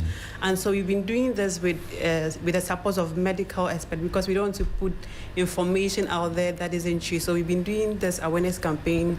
We've been doing social media, community engagement. We've had support from our very own Bella Moody, who lent her voice during this campaign, and we have massive support. So which communities have you been to? No, you tell me. Okay, so one major community engagement we did was at now mark your script now. It was at Makola Rollins Park, where we had one-on-one talks with the sellers, the market women. And what we did was that we tried to know their understanding of kidney health, what they know about kidney health. And to our surprise, most people do not even know what the kidney does in the body. So we gave them education tips on what the kidney does, what they should do to protect the kidneys, and the same things they should look out for when the signs of kidney disease. Basically, that's what we did. And we also did one at the streets of Waja, where we engage with passerbys and give them the same educational tips on kidney health. Now let's talk about your friends and the people you know and see on campus and around many social activities where they are shishaing their lives away. Does it affect the kidneys, sir? Yes, it does. How does it do? Because the kidney is built, or let me say, it has a specific function to perform, right? Now, whenever toxic substances get into the body, it becomes extra load for the kidney to filter. So in the long run, the kidney gets worn out and then it starts malfunctioning. So shisha is a drug. Let me see. Even painkillers. You know, we have done this. 19 sticks of cigarette in one shisha. Yeah. Puff. Yeah. And then painkillers as well. You know, Ghanaians, we are used to self-medication and then taking painkillers. Once a person is unwell, they go for painkillers. Painkillers, though they are drugs, medicines that can give us relief, they can, in the long run, affect our kidneys. So would you consider this kidney situation as a pandemic, epidemic, or an endemic situation? And there are calculations to that, you know that? Yeah.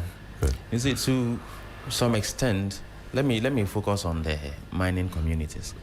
Okay. So, you know, with the Galamsey site, or let me say the mining communities. No, you have not answered my question. You are explaining my question to me.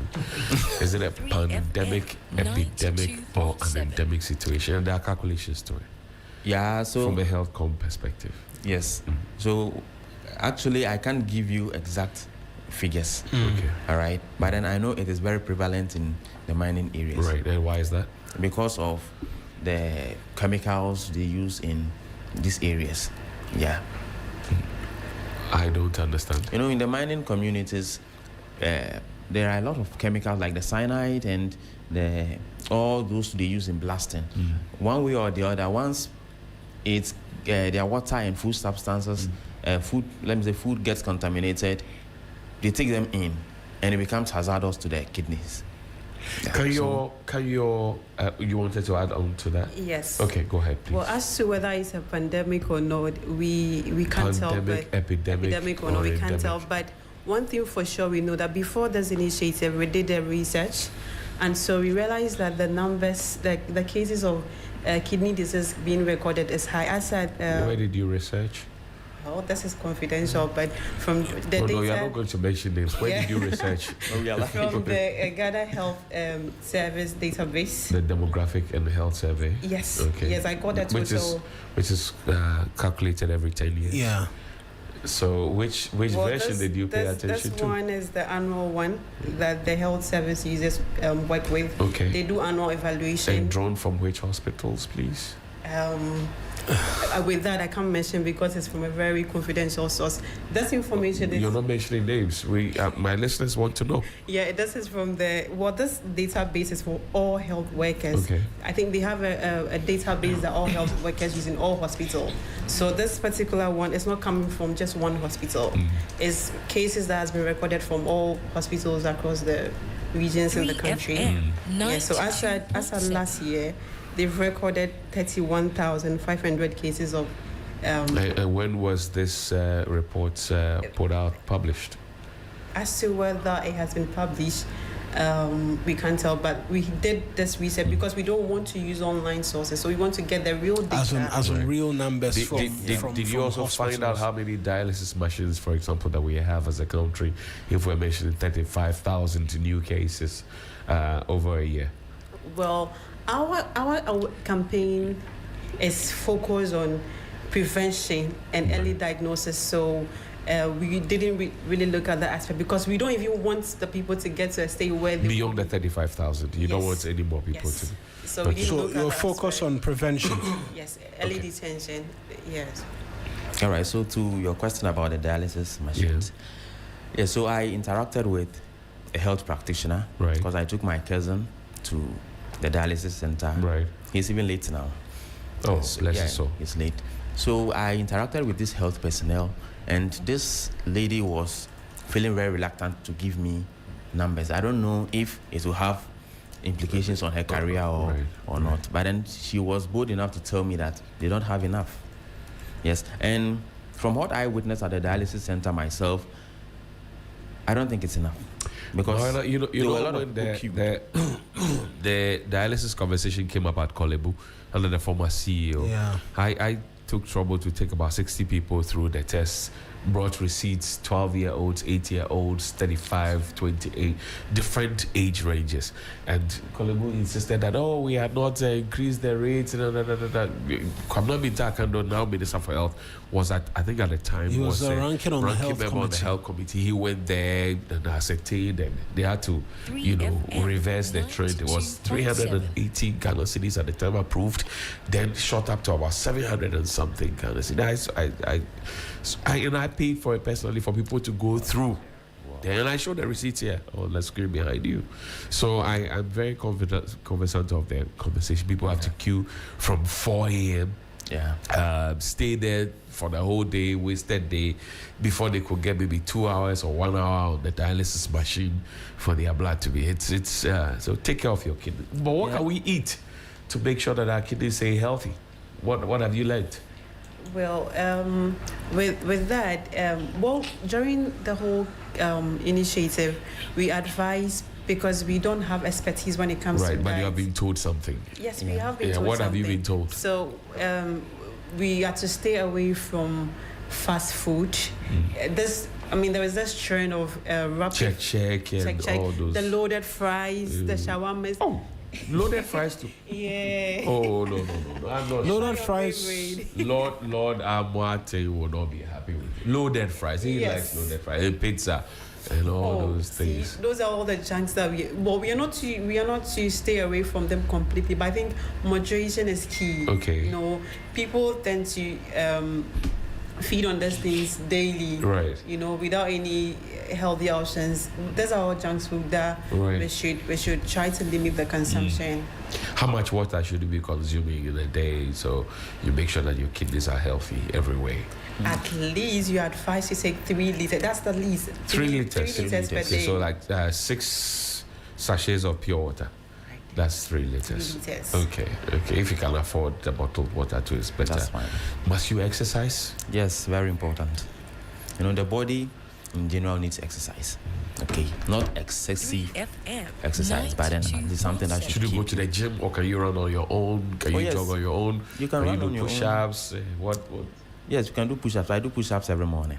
Okay. Yes. So I hardly go to the gym. I don't really have time for that. So you don't want to go to the gym. I think you don't really have to go to the gym. I think one of the exercises we undermine so much is just walking. If you take few walks, 20 minutes, 30 minutes, it does a lot of good to the body. Right. Yeah, so even if you can't go to the gym, if you can't do heavy lifting and all of that, simple walks, keeping, it helps the body. Just keep walking.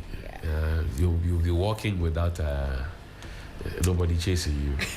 Anyway, you know, sometimes yeah. when we talk about exercise too, people tend to do more than what the body can carry, and then it also starts giving them health. It starts giving them health implications. So at least in moderation, that's it. It's fine. How long is this campaign going to continue? Okay, so academic-wise, is we are supposed to run this within a space of 55 days. Okay, but as a group or as a team, we intend to carry this to the next level. Or you want to follow through with it? Yeah, and then God being so good, we've had a foundation like the Meboafo Foundation. The Meboafo Foundation. Yeah. Right. So good morning to Dr. Emmanuel Ubri, whoever he is. He's the founder. Dr. Emmanuel Ubri. Yeah. Great guy. Yeah. You should speak to Dr. Bala as well at the HEFRA. He's a kidney nephrologist specialist. You should speak to him. Yeah, so we are still in the process of making contacts, meeting with major stakeholders in the health sector.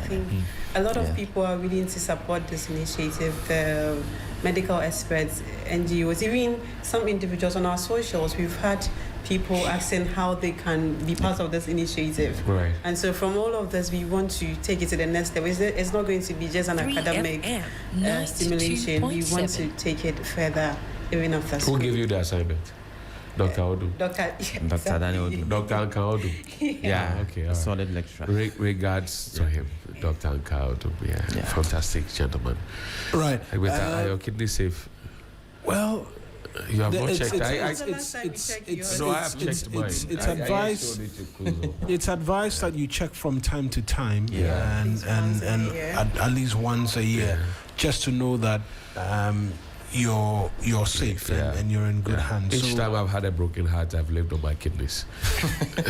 Because the hearts are not working, right? So Amos and Sandra, thank you very much. Any final words, though, before you leave us, as with regards to this campaign, some of the challenges you may have faced, and I heard you mention you're seeking to take this to the next level and all of that, and all. Yes. So let me start Sandra first, and then Amos, you have the final word. Our final words is we want people to take this, the key messages of our campaign very. They should take it well. The kidney is. Some people may say the heart is the main organ of the body, but we also think the kidney is up there. Exactly, it's up there as one of those. People should take care of their kidneys well. They should seek medical attention every now and then. They should go for checkups. That's the thing. You don't have to be sick before you go to the hospital.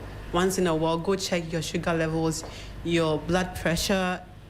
Do a whole body screening to see if you're okay, so that it doesn't get to the end stages before you'd be running for help. And to speak about the challenges we have, one major challenge we had was getting medical experts on board. Though we've had the support of many people like Dr. Abi, thank you so much for your support, and Dr. Prince, who is a nephrologist.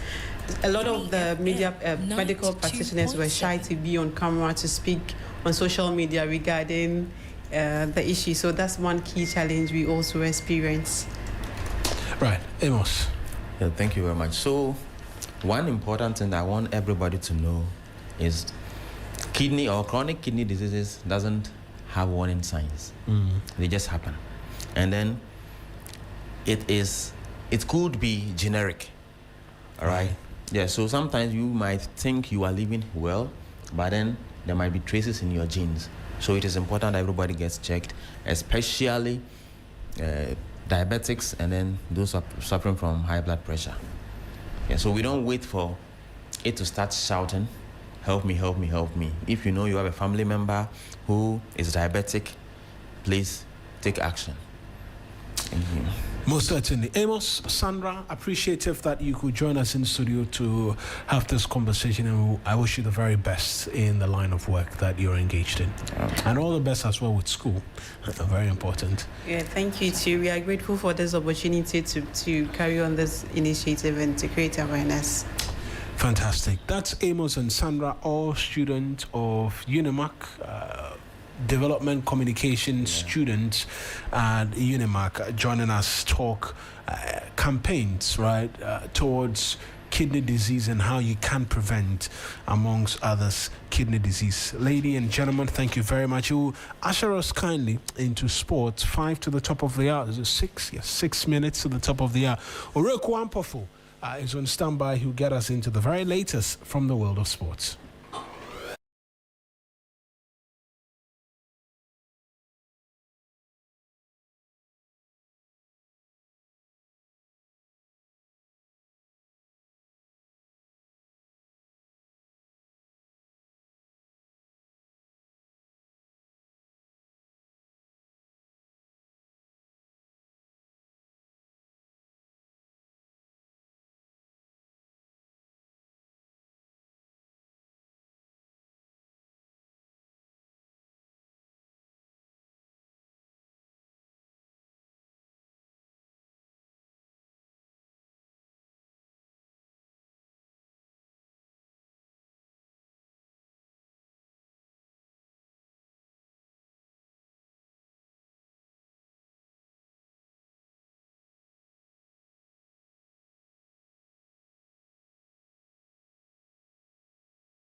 Ghana, Africa, and worldwide. Join us on Inspirational Gospel Mix this and every Sunday, 8 p.m. to 10 p.m.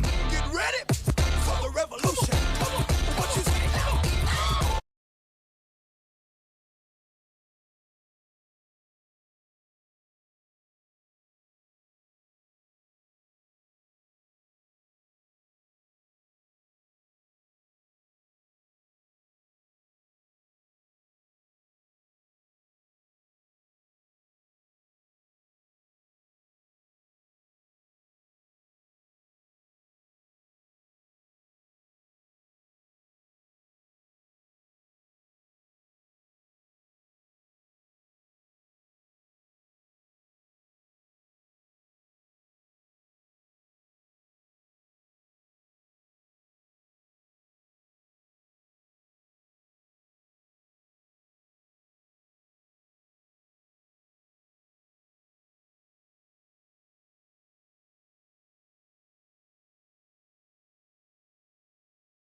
Hello, good morning, and welcome to the sports segment here on Sunrise on 3fm92.7. My name is Oreku. Before we start off with the update from the ongoing Commonwealth Games in Glasgow, because Ghana's Joseph Paul Amwa will be vying for a podium finish in the 200-meter final later on Friday.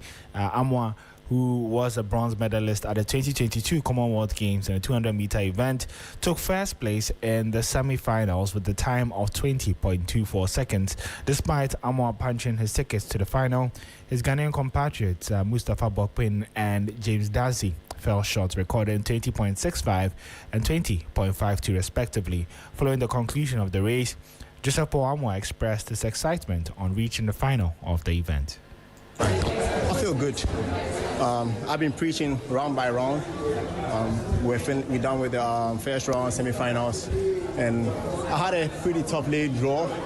I didn't think I was going to get lane 3, but I had to psych myself out when the lanes came out that I had to put myself in a good position going into the finals. If I wanted to make the finals, I had to put myself in a good position going into the straightaway. So I think I did a pretty good execution. I had to clean up a few stuff going into the finals here. I knew I had to run fast to be able to win or qualify, so I'm happy about it. Yeah. I wish we all made it. It would have been very historic, but things happen in track and field. You guys, you know it. So we're still grateful that they came out here, showed up, competed, and they are injury free. I'm sure they know what to do to get ready for the relay.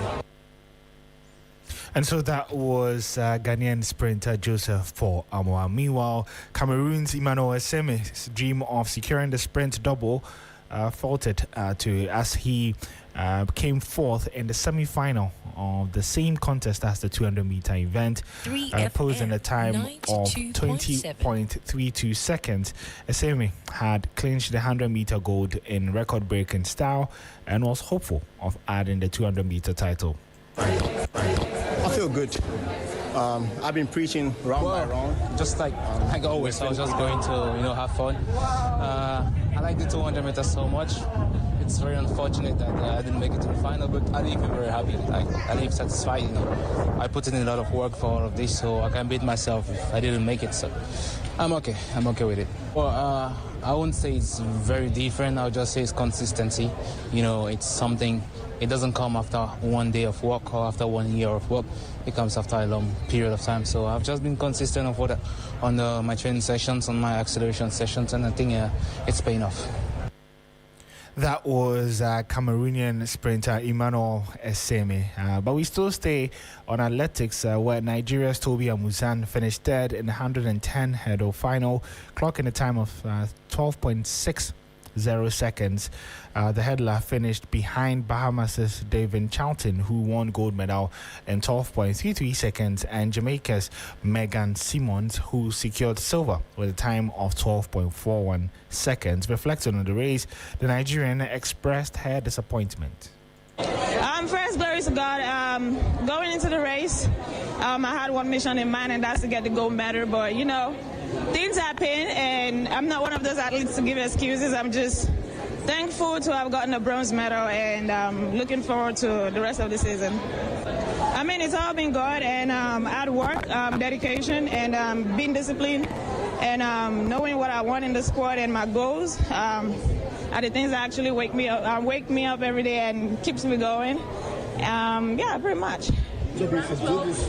Definitely. I'm in a very great shape. I don't know what I'm capable of doing in any race, but I know what I'm capable of doing. So I don't go into races expecting crazy fast times.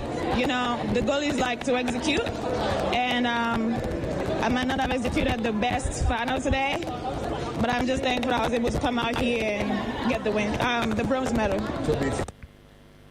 That was Toby Amuzan of Nigeria, who won bronze in the women's hurdle race, which is at the current Commonwealth Games, currently ongoing. We'll be bringing you updates of that throughout the day on our social media handles at 3 Sports GH. Now, away from the games, let's switch our focus now to the local league, where Mediama Sporting Club has announced that the Confederation of African Football has granted Category 2 approval to the TNA Stadium in Takwa, which is a significant milestone for both the club and Ghanaian football.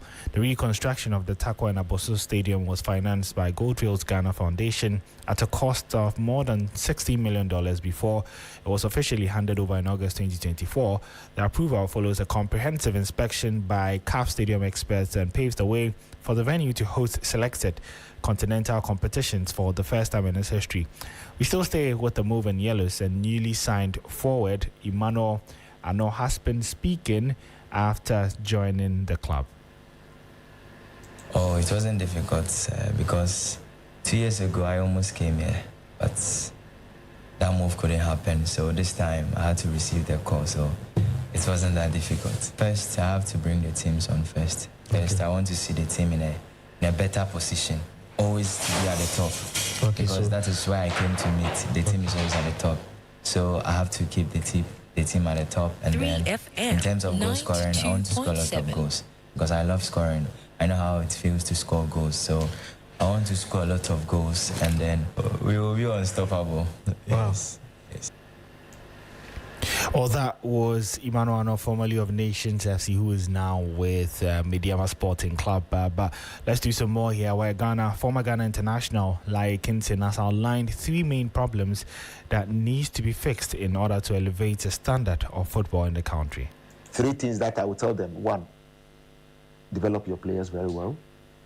First of all, before you develop a player, you should have something that can guide that development. We need to focus on that, do that, and then also make sure we direct the players' pathway. We don't just put him out there and then leave them. And make sure we put the right coaches at the right positions that we believe they can help them. So these are the things that if we can put that thing in place, I think it's going to help us a lot. Well, that was former Ghana international Lai Kinson speaking there. However, before we go, let's bring you some updates from the ongoing Wafu B Championships, where Ghana's under-20 side ended up producing a determined performance to earn a draw against their counterparts Burkina Faso, with Joseph Bedu scoring the crucial equalizer after the opponents had taken the lead in a fiercely contested Group B encounter after Ghana were shown a red card in the first 30 minutes of that game. Essentially, what that means is that Ghana now has just 1 point after 2 games against Nigeria and Burkina Faso, and would now need to win against Togo and hope that other results go their way. That is Nigeria beating Burkina Faso, so that Ghana will stand any chance of qualifying to the next round for the Wafu B Championships currently ongoing in Cote d'Ivoire. But before we go, Franco Baresi has died at the age of 66, with AC Milan saying their former captain's example and integrity will forever be etched in the club's DNA. Baresi spent his entire 20-year playing career with the club from 1977 until he retired in 1997, winning 6 Serie A titles and 3 European Cups/Champions Leagues. Regarded as one of the greatest defenders to play the game, Baresi captained Milan for 15 seasons, making 719 appearances and scoring 33 goals.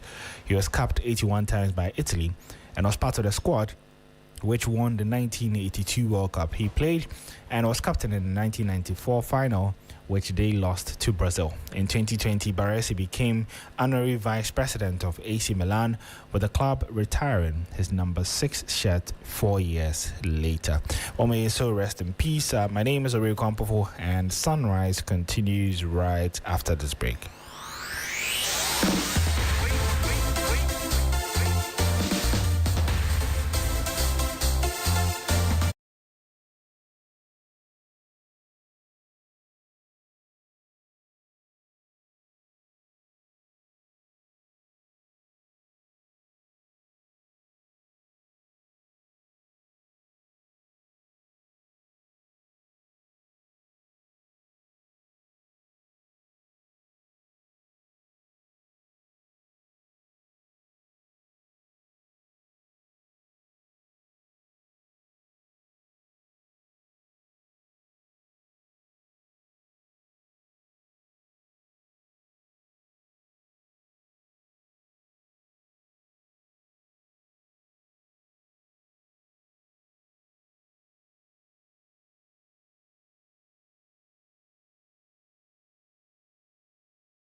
stay National Communications member.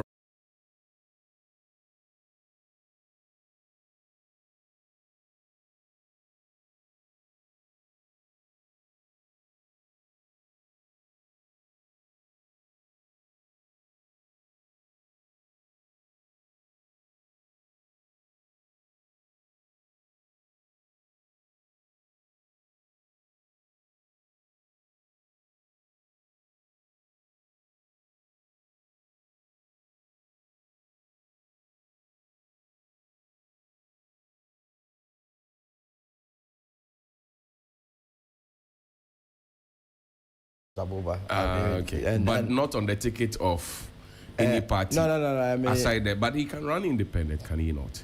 But that will not help. Let's pretend we are not talking about a man while he's here. No, but the point is that Kuti will be better served by contesting on the ticket of the United Party, the only party. How many members do you have now? Millions. Yes, millions. Per register that you have? Millions.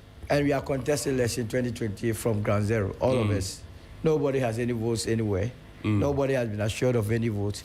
By judging from what our brothers MPP, their conduct, how would you advise? The MPP believes that Dr. Baumia will lead the charge. Oh, believing is different from winning. Everybody believes.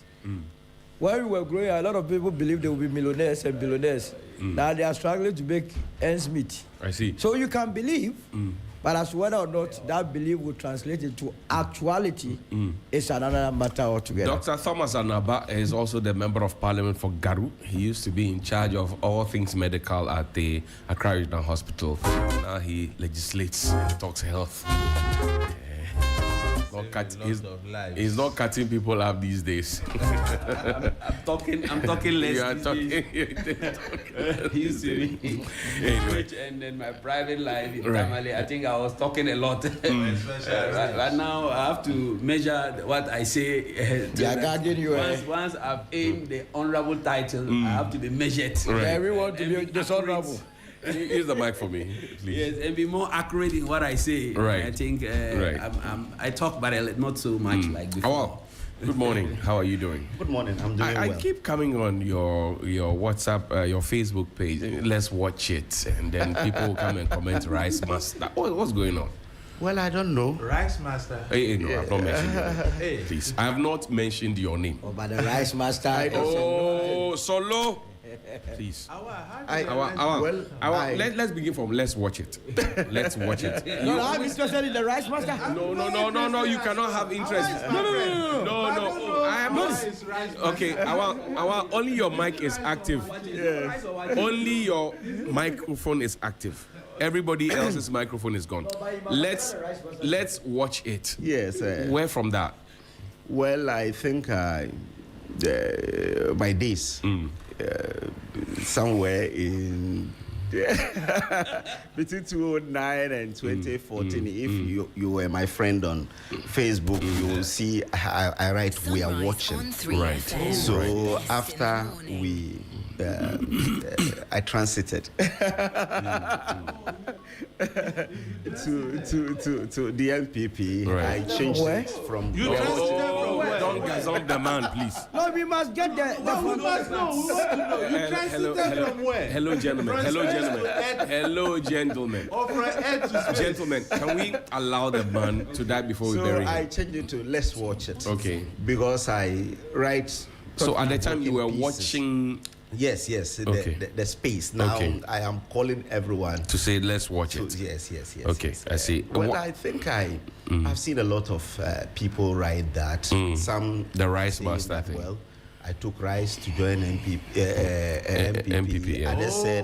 Others said I was denied Rice. That was the reason I joined. From NDC. Yes. NDC denied you Rice. Others said I also stole Rice. You remember the story that someone at the office of the vice president went. Some container of rice.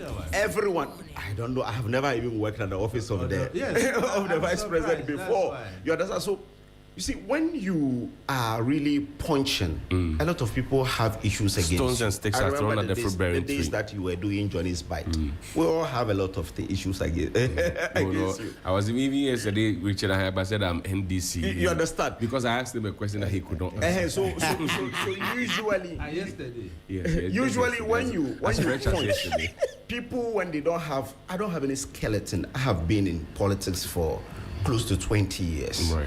But I don't have any skeleton. I have worked at YEA as the head of public relations for 8 years. I do not have any skeleton. And so when I write things, yes, and I am someone who I even attack people within. You've been my friend on even Facebook. Right. If I have to write, I'll write it. Wow. So anytime I write, but the rice, when you see people write that, it means they do not have any input. They think that I have. There's no superior argument. Exactly. So it has to ridicule you. No, but the rice. Yes. No, but why of all the products, the rice? I'm for stealing the rice is out. But the other ones, you have not been able to address it. Okay, so you were giving rice. Wait, gentlemen, wait. Gentlemen, wait. Oh, no. No, the stealing is out. So the second one. But he took rice. Wait, no. He has allowed. I cannot deny that he did not take rice when I'm on this set. He gave. Hold on. So yours is no. Let's have some order. Yes. He gave us. Hold on. No, I'm claiming that's what happened. He gave us 3 reasons. He said 1, some assume that he stole rice. He didn't steal. They write that he stole rice. Yes. No. Some say that look, he was giving rice. He was given to go and join the NPP, and he did, and to leave the NDC. Yes. And others said that he was denied rice in the NDC, and out of anger he joined the NPP. Which is which? No, but the two are the same. The last two you said. So he was denying in the NDC rice and was given by the NPP and he moved. So the same thing. So the push factor, there was a pull factor and a push factor. Hold on, your mics are off. So Johnny, let the listeners enjoy the program. If I took rice from the NDC, it will be from the NPP. It will be strange. What brand of rice was it? I remember. Oh no, they gave me I was a member of the NDC, and I was their spokesperson in the Zango community. And you got angry for across the country rice at that time. Right. That I defected. So if it is rice or anything I needed, you understand, I would have gotten it in the NDC. But you are saying that nothing of the sort happened. No, I'm saying that I'm talking about whether I was. I took. No. Continue. Whether I took. I have Quran here. Do you want to show about the Quran? So that's the Constitution, not the Quran. The party in opposition that has been in opposition for 8 years will give me rights to do what with it? To defect. That is one. 2 is that if I was denied rights over there, then Sami Jemfi or Yamin or any of them will have to confirm because I work closely with them in the Ashanti region. I see. Closely with all of them in Ashanti. Sami Jemfi, Abbas Nuruddin, Yamin, the former secretary of the regional secretary. Yes, Broja Jemfi, the youth organizer. You understand? I work closely with them, and they constantly give you rice. So I'm saying there was no reason you got. There was no rice. Who was sharing rice? He is an NDC. So why do people say that? No, I'm saying that I do not know how it came about. You understand? Why are you saying this? Let's leave the rice conversation. No, but the rice, he has confirmed this morning that indeed there was rice. No. The issue is that it's the brand of rice that he yet to identify. He shouldn't come and sit here and say there wasn't any rice. What do you know? Which brand? It was Lily rice. We got Lily rice. Our left our 2015 20 takes local rice. So they are wrong, so low. He told me confidently. So who was sharing the local rice? From BC or where? Anyway, Iman, let me come to you. You have petitioned, against the xenophobic attacks or Afrophobic attacks, as I like to call it, in South Africa. Draw the microphone closer to you. Where are we now? Well, Johnny, thank you very much for this very important question, and good morning to my colleagues, panelists, your good self, the production team, and then the good people out there. In fact, ICC received our petition. They asked us to bring further and better particulars. Right. and the deadline to submit that is Monday. And they asked that we compress those video evidence. It must not be more than 2 gig. Right. So we have 4 gig in total. And that is what we are compiling to send. I see the South African government say that the ICC have thrown out our petition that it doesn't meet the threshold of whatever. That is simply untrue. As far as I'm concerned, as one of the petitioners, I'm not receiving official correspondence from the ICC. I'm looking forward to presenting the evidence they requested by Monday. But let's put it in perspective, Johnny. I think this petition has rattled the South African government. Right. They have responded to the petition and even threatening to pull out of the ICC. Right. And I think that it is a good move. We also understand that the human rights courts in South Africa are after Jacinta. And these are the things we're looking at, that the state of South Africa will pay attention to.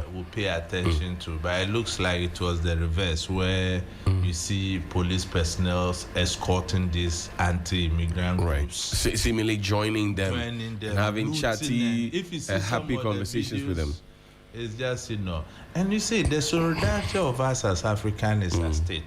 And the job I've done over 15 years now as a security practitioner, and my good colleague, Dr. Padre, he was the spokesperson on governance and security.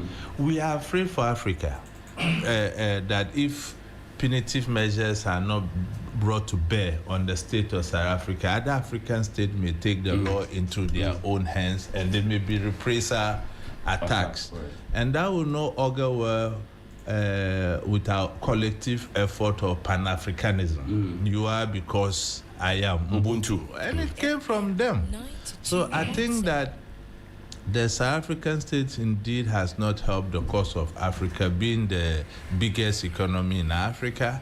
And if you listen to international news, they are even complaining now, after that the immigrants left.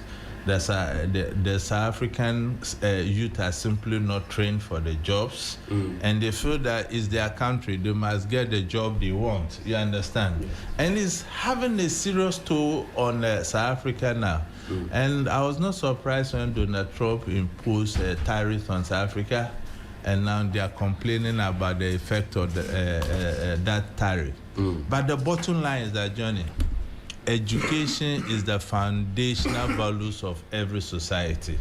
Unfortunately, black South Africans have missed that mark. And that is why all of these things are happening. If you look at most of the things they are doing, it's complete ignorance. And I'm happy that there are other groups who are demonstrating against the Zulus. I think the Zulus are primarily leading this charge of Nkulekule or whatever they call them, that foreigners must leave. Look at how apartheid was won, Johnny. How can an African be in South Africa and be called a foreigner? So I think that it is a big blow on our path towards Pan-Africanism, and some of us are proud we took this stand. I see. Well, gentlemen, do you have any thoughts on that? Dr. Nabat, I'll come to you if you have any thoughts on that. And Awal has just been served this coffee or tea. It's not rice water, by the way. Thank you very much. Yes. I think this is a move in the right direction. I also supported even the calls that our president or government should have recalled our ambassador for what was happening to Ghanaians over there, taking cognizance of the fact that the contribution Ghana did for South Africa to be freed. South Africans. We contributed money, actually. It cannot be quantified. And I thought that once we are fighting to be one Africa, once we are fighting to liberate the borders for people to have free movement, once we are fighting to have a common trade grounds to trade together among ourselves, there shouldn't be any challenge to have any nationality in Africa living in any country with fear. And I thought that South Africa should have been an example to lead that, because they have benefited much from the contribution of all Africans when it comes to Africanism. Right. And I thought that the work that these two gentlemen are doing, Kutin and then Palgrave Wachidankwa, I think they are doing a good job, and I think we should applaud them and push them so that no country in Africa should get up one day to try to discriminate fellow Africans. Great. And South Africa should not be the one leading it. So to me, it's a good work. If even they don't, let me say, they don't succeed, it will be a very good warning to them and to other African countries that you don't do that to your fellow brothers. I see. Yes, I think I'm hearing this for the first time here, and I think it's commendable, especially coming from him with his background as a security expert. With Palgrave, Palgrave, my brother. So I believe that it's a step in the right direction, as Doc has said. Even if they don't succeed, which I know they will succeed, at least it's a step in the right direction. The international media will carry to know that some individuals within Ghana who are security experts have petitioned for something to be done. And again, you see the way the Ghanaian government handled this.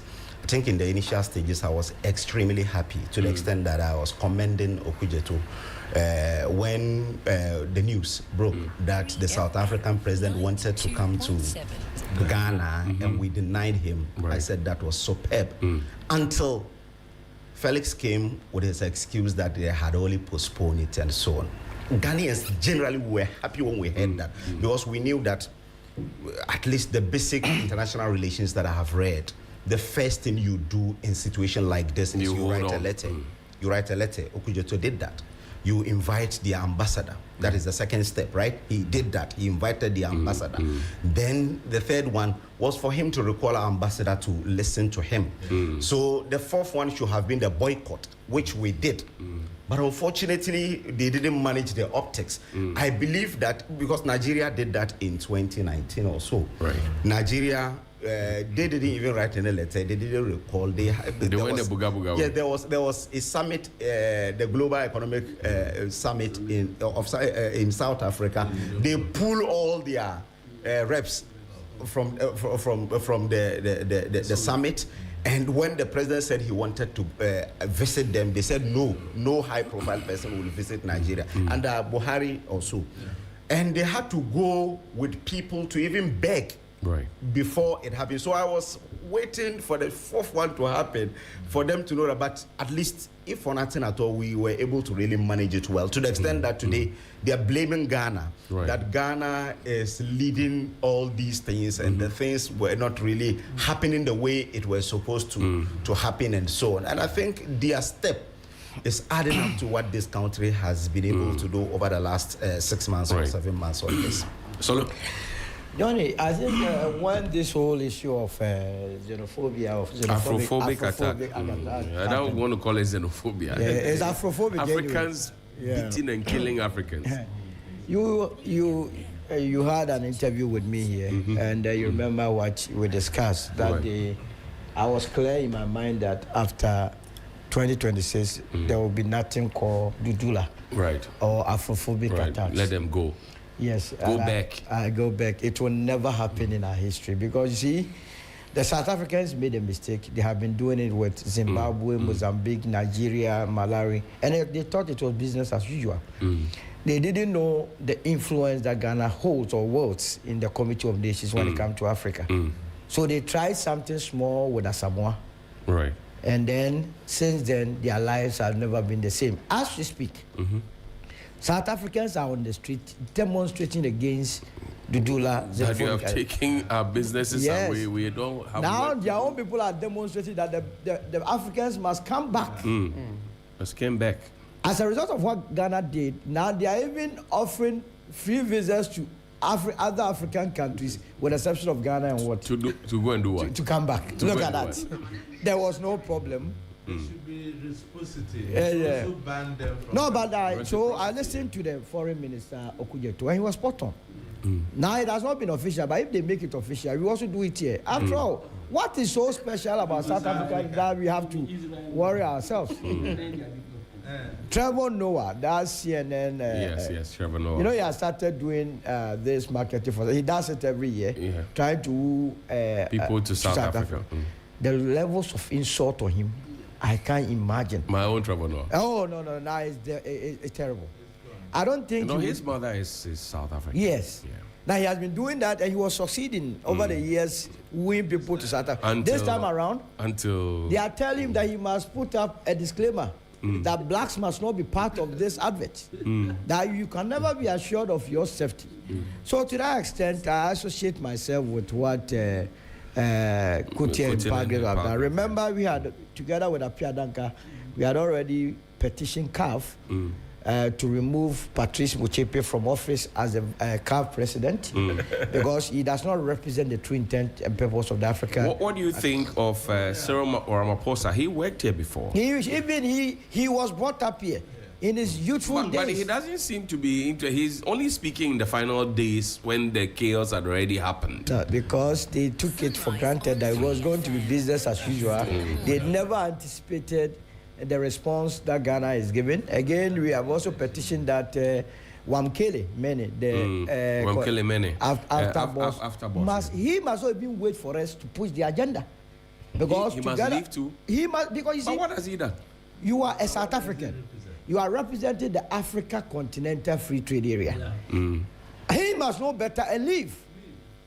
Either than how is he going to go around the rest of African countries to say we must do business together? It will be difficult. Which is against AU's own agenda 2063.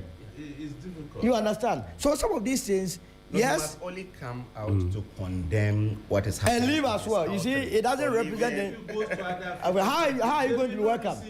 You are preaching African integration. Let's know his stance on this. You don't have to know anybody's stance.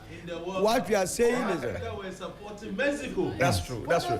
But I'm saying that when you hear his stance, there is nothing like that. He supports it. No, he supports it. That is the point. One at a time. So we are saying that. So you say he has to leave. He has to leave.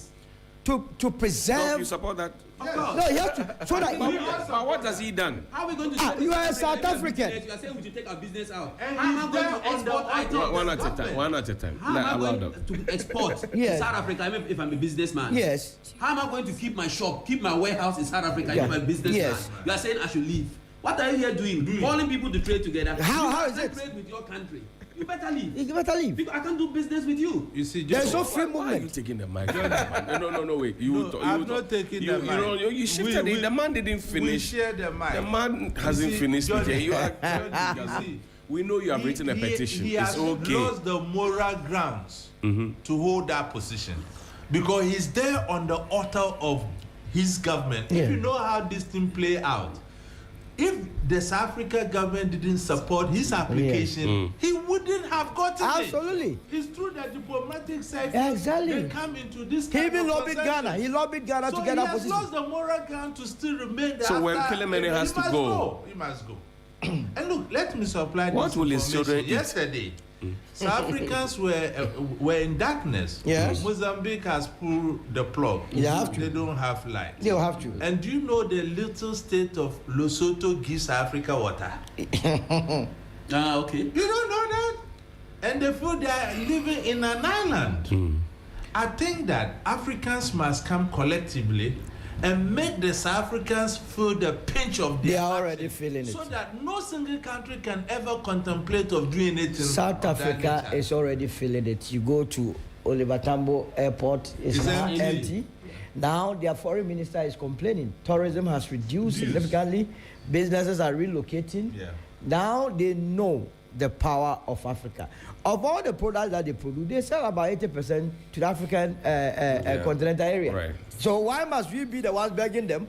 If Jacinta and Fakel and Ngizwe didn't know their left from right when they were, coached by the ANC to do that. They never. When you were in secondary school at the time, Jacinta was now going to be born. Yes. She's so ignorant. And she's controlling you. No, she's so ignorant. When she speaks, I'm like, so a whole South Africa, you are allowing this ignoramus to mislead all of you? Oh, she's ignorant. Calm down. She's so ignoramus. You are ignorant. You are ignorant. They have killed one of our own. She does. Bashir Ishaq. You understand? Okay. She doesn't know history. She doesn't appreciate anything. Let's switch the topic. Thank you. It's 8:46 here on Sunday on 3FM 92.7. Now, the Court of Appeal has had reason to say that the former Maslock boss shouldn't have been brought to the court in the first place because the prosecution couldn't prove. Here's the Attorney General now telling us on the 30th of July, that's yesterday, today's the final day of July, in the press release that, well, they are to appeal the decision of the appeal court or the Court of Appeal in Rhetoric versus Sedina, Tamakloe. The attention of the Attorney General has been drawn to the decision of the Court of Appeal acquitting the former Chief Executive Officer of the Microfinance and Small Loans Center, Maslock, Ms. Sedina Ationu Tamakloe, of all the charges brought against her. Ms. Tamakloe was charged with 78 counts of various offenses, including conspiracy to stealing, conspiracy to cause financial loss to the state, causing financial loss to the state, causing loss to public property, improper payment of public funds, unauthorized commitments resulting in financial obligations to the government, money laundering, and breaches of the Public Procurement Act. She was tried and convicted in absentia by the High Court Financial Division, presided over by Her Ladyship Justice Ifya Sewa Asare Botwe, Justice of the Court of Appeal, and sitting as an additional High Court judge. Upon her conviction, she was sentenced to 10 years imprisonment. The Republic imposed the appeal by filing written submissions contending that the appeal lacked merit and ought to be dismissed. Having received notice of the Court of Appeal's decision, the Attorney General has directed the Director of Public Prosecutions to immediately file a notice of appeal to the Supreme Court, together with an application for a stay of execution of the judgment pending the determination of the appeal. So it's technically Sedina is still behind bars. The Attorney General remains committed to the due process of law and is confident that the appeal before the court will succeed. That's where the conversation ended. This is the big conversation. The big conversation on 3FM Sunrise.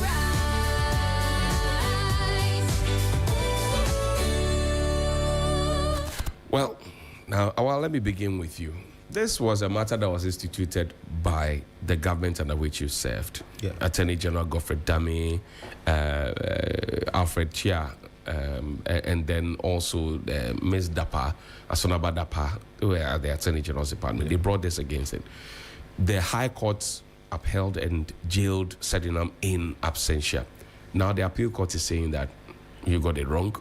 The person should not have even brought before us. Should not have been even brought before us. What do you say? What do you see? I think you do not need to be a lawyer to understand that the appeals court got this entirely wrong. Right. And again, when you look at the history and between 2017 and 2025 when this government won elections, the events from 2017 up to today, you will not be surprised that Sedina Tamakloe has been acquitted and discharged. Right. If you look at an Attorney General that came and filed nolle prosequi on all cases that were pending in courts, that are NDC people, former appointees who were in court at the time. And some were facing charges to the tune, when you put everything together, around 7 billion Ghana cedis. And he filed nolle prosequi that the state is not interested in them. Sagleme issued $200 million. He said the state is not interested in that issue at all. If you look at the Opuni case, $271. Yes, $200 million. Yes. The National Cathedral cost us how much? No, I don't know. You will not know. Unless you tell me, because there is no one who is standing trial for National Cathedral. But you know that we spent state money over $900 million. That is a lie. It's a lie? It's a lie. $900 million? $97 million. Sorry. You understand? So nobody is standing trial today for National Cathedral. It's just a matter of time. But which time? Okay. Which time? It will never happen. They have 22 or 23 months to go. And nobody has been really called to even talk about it. So you see, Opuni, 271 million, go. Dr. Dufour said, you can pay 60%, we've written off 40% of that. So when you look at all these cases and you look at how he has gone about with these cases, you will know that indeed it has come to reset for the NDC people who are corrupt to go scot-free. And again, there are people who were jailed under our time, and today they have been granted bail. For instance, the young man from Sotom who threatened to kill the IGP.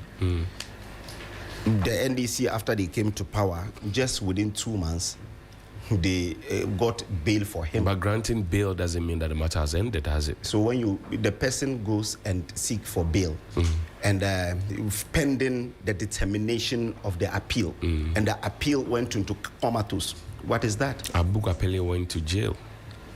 I'm saying that the person went to jail. After going to jail, there was an appeal. That appeal has not really been determined. Has the matter ended? I'm coming. The matter has not even been recalled again. But the wheels of justice grind slowly. It doesn't. It doesn't in this. It doesn't. It doesn't. The person is in jail. He has been convicted by a competent court. Okay. He's in jail. He went for an appeal. The appeal has not really been determined. Then he went for bail pending an appeal. He has been granted bail, but the appeal has not been called. The appeals court, the court of appeal has not been constituted. Is this unique? Is this situation? It's unique. This one is unique. Daniel Axim, same thing. He was granted bail in January this year, and the Supreme Court ordered that the entire thing should be transmitted to the Court of Appeal. Up to today, there was no sitting on it, not even a single day. He has been called. That is the co-accused. The co-accused with Sedina. So in January, when he was granted bail, and the bail was 500,000. With two sureties. One must be a public servant. Within the same period, someone just went and said something. She was given a misdemeanor. She was given 1 million Ghana cedi bail. 1 million. I was but that's the determination of the court. What's determination of the court? If she had even pleaded guilty, the highest you pay is 6,000 because it's 500 penalty units. 6,000 cedis. That is the highest you are paid. Even if she had pleaded guilty. We don't pay for bail, do we? Not bail. I'm saying that if she had pleaded guilty on the charge and had been convicted, it is 500 units. Or a jail term. The 500 units, if you are to convert it into cedis today, it is just 6,000 cedis. You understand? So if you look at the trajectory and everything, so now the appeals court will want to tell us that the prosecution witnesses, the man from Obatampa who came from Ejra to the court to confirm that indeed he took 500,000 cedis from Maslok. Later, he saw that it was 24% interest and said they were not interested in that. So they wanted to return the money back. 500,000. They wanted to return the money back. She called them, met them at the Bachona filling station, took the money and gave them only a note. He brought the note to the court, and forensic audit did not confirm that she had really deposited that amount into the account of Maslow. So they want to tell us that money she should just go and spend it for free. Again, the one that the Kantamanto fire victims, forensic audit and everything point to the fact that she did not even give up to even 10% of the people that she was supposed to give monies to. You see, if you look at the ruling, if you just read the ruling, you will see that they were talking about charge sheet defects.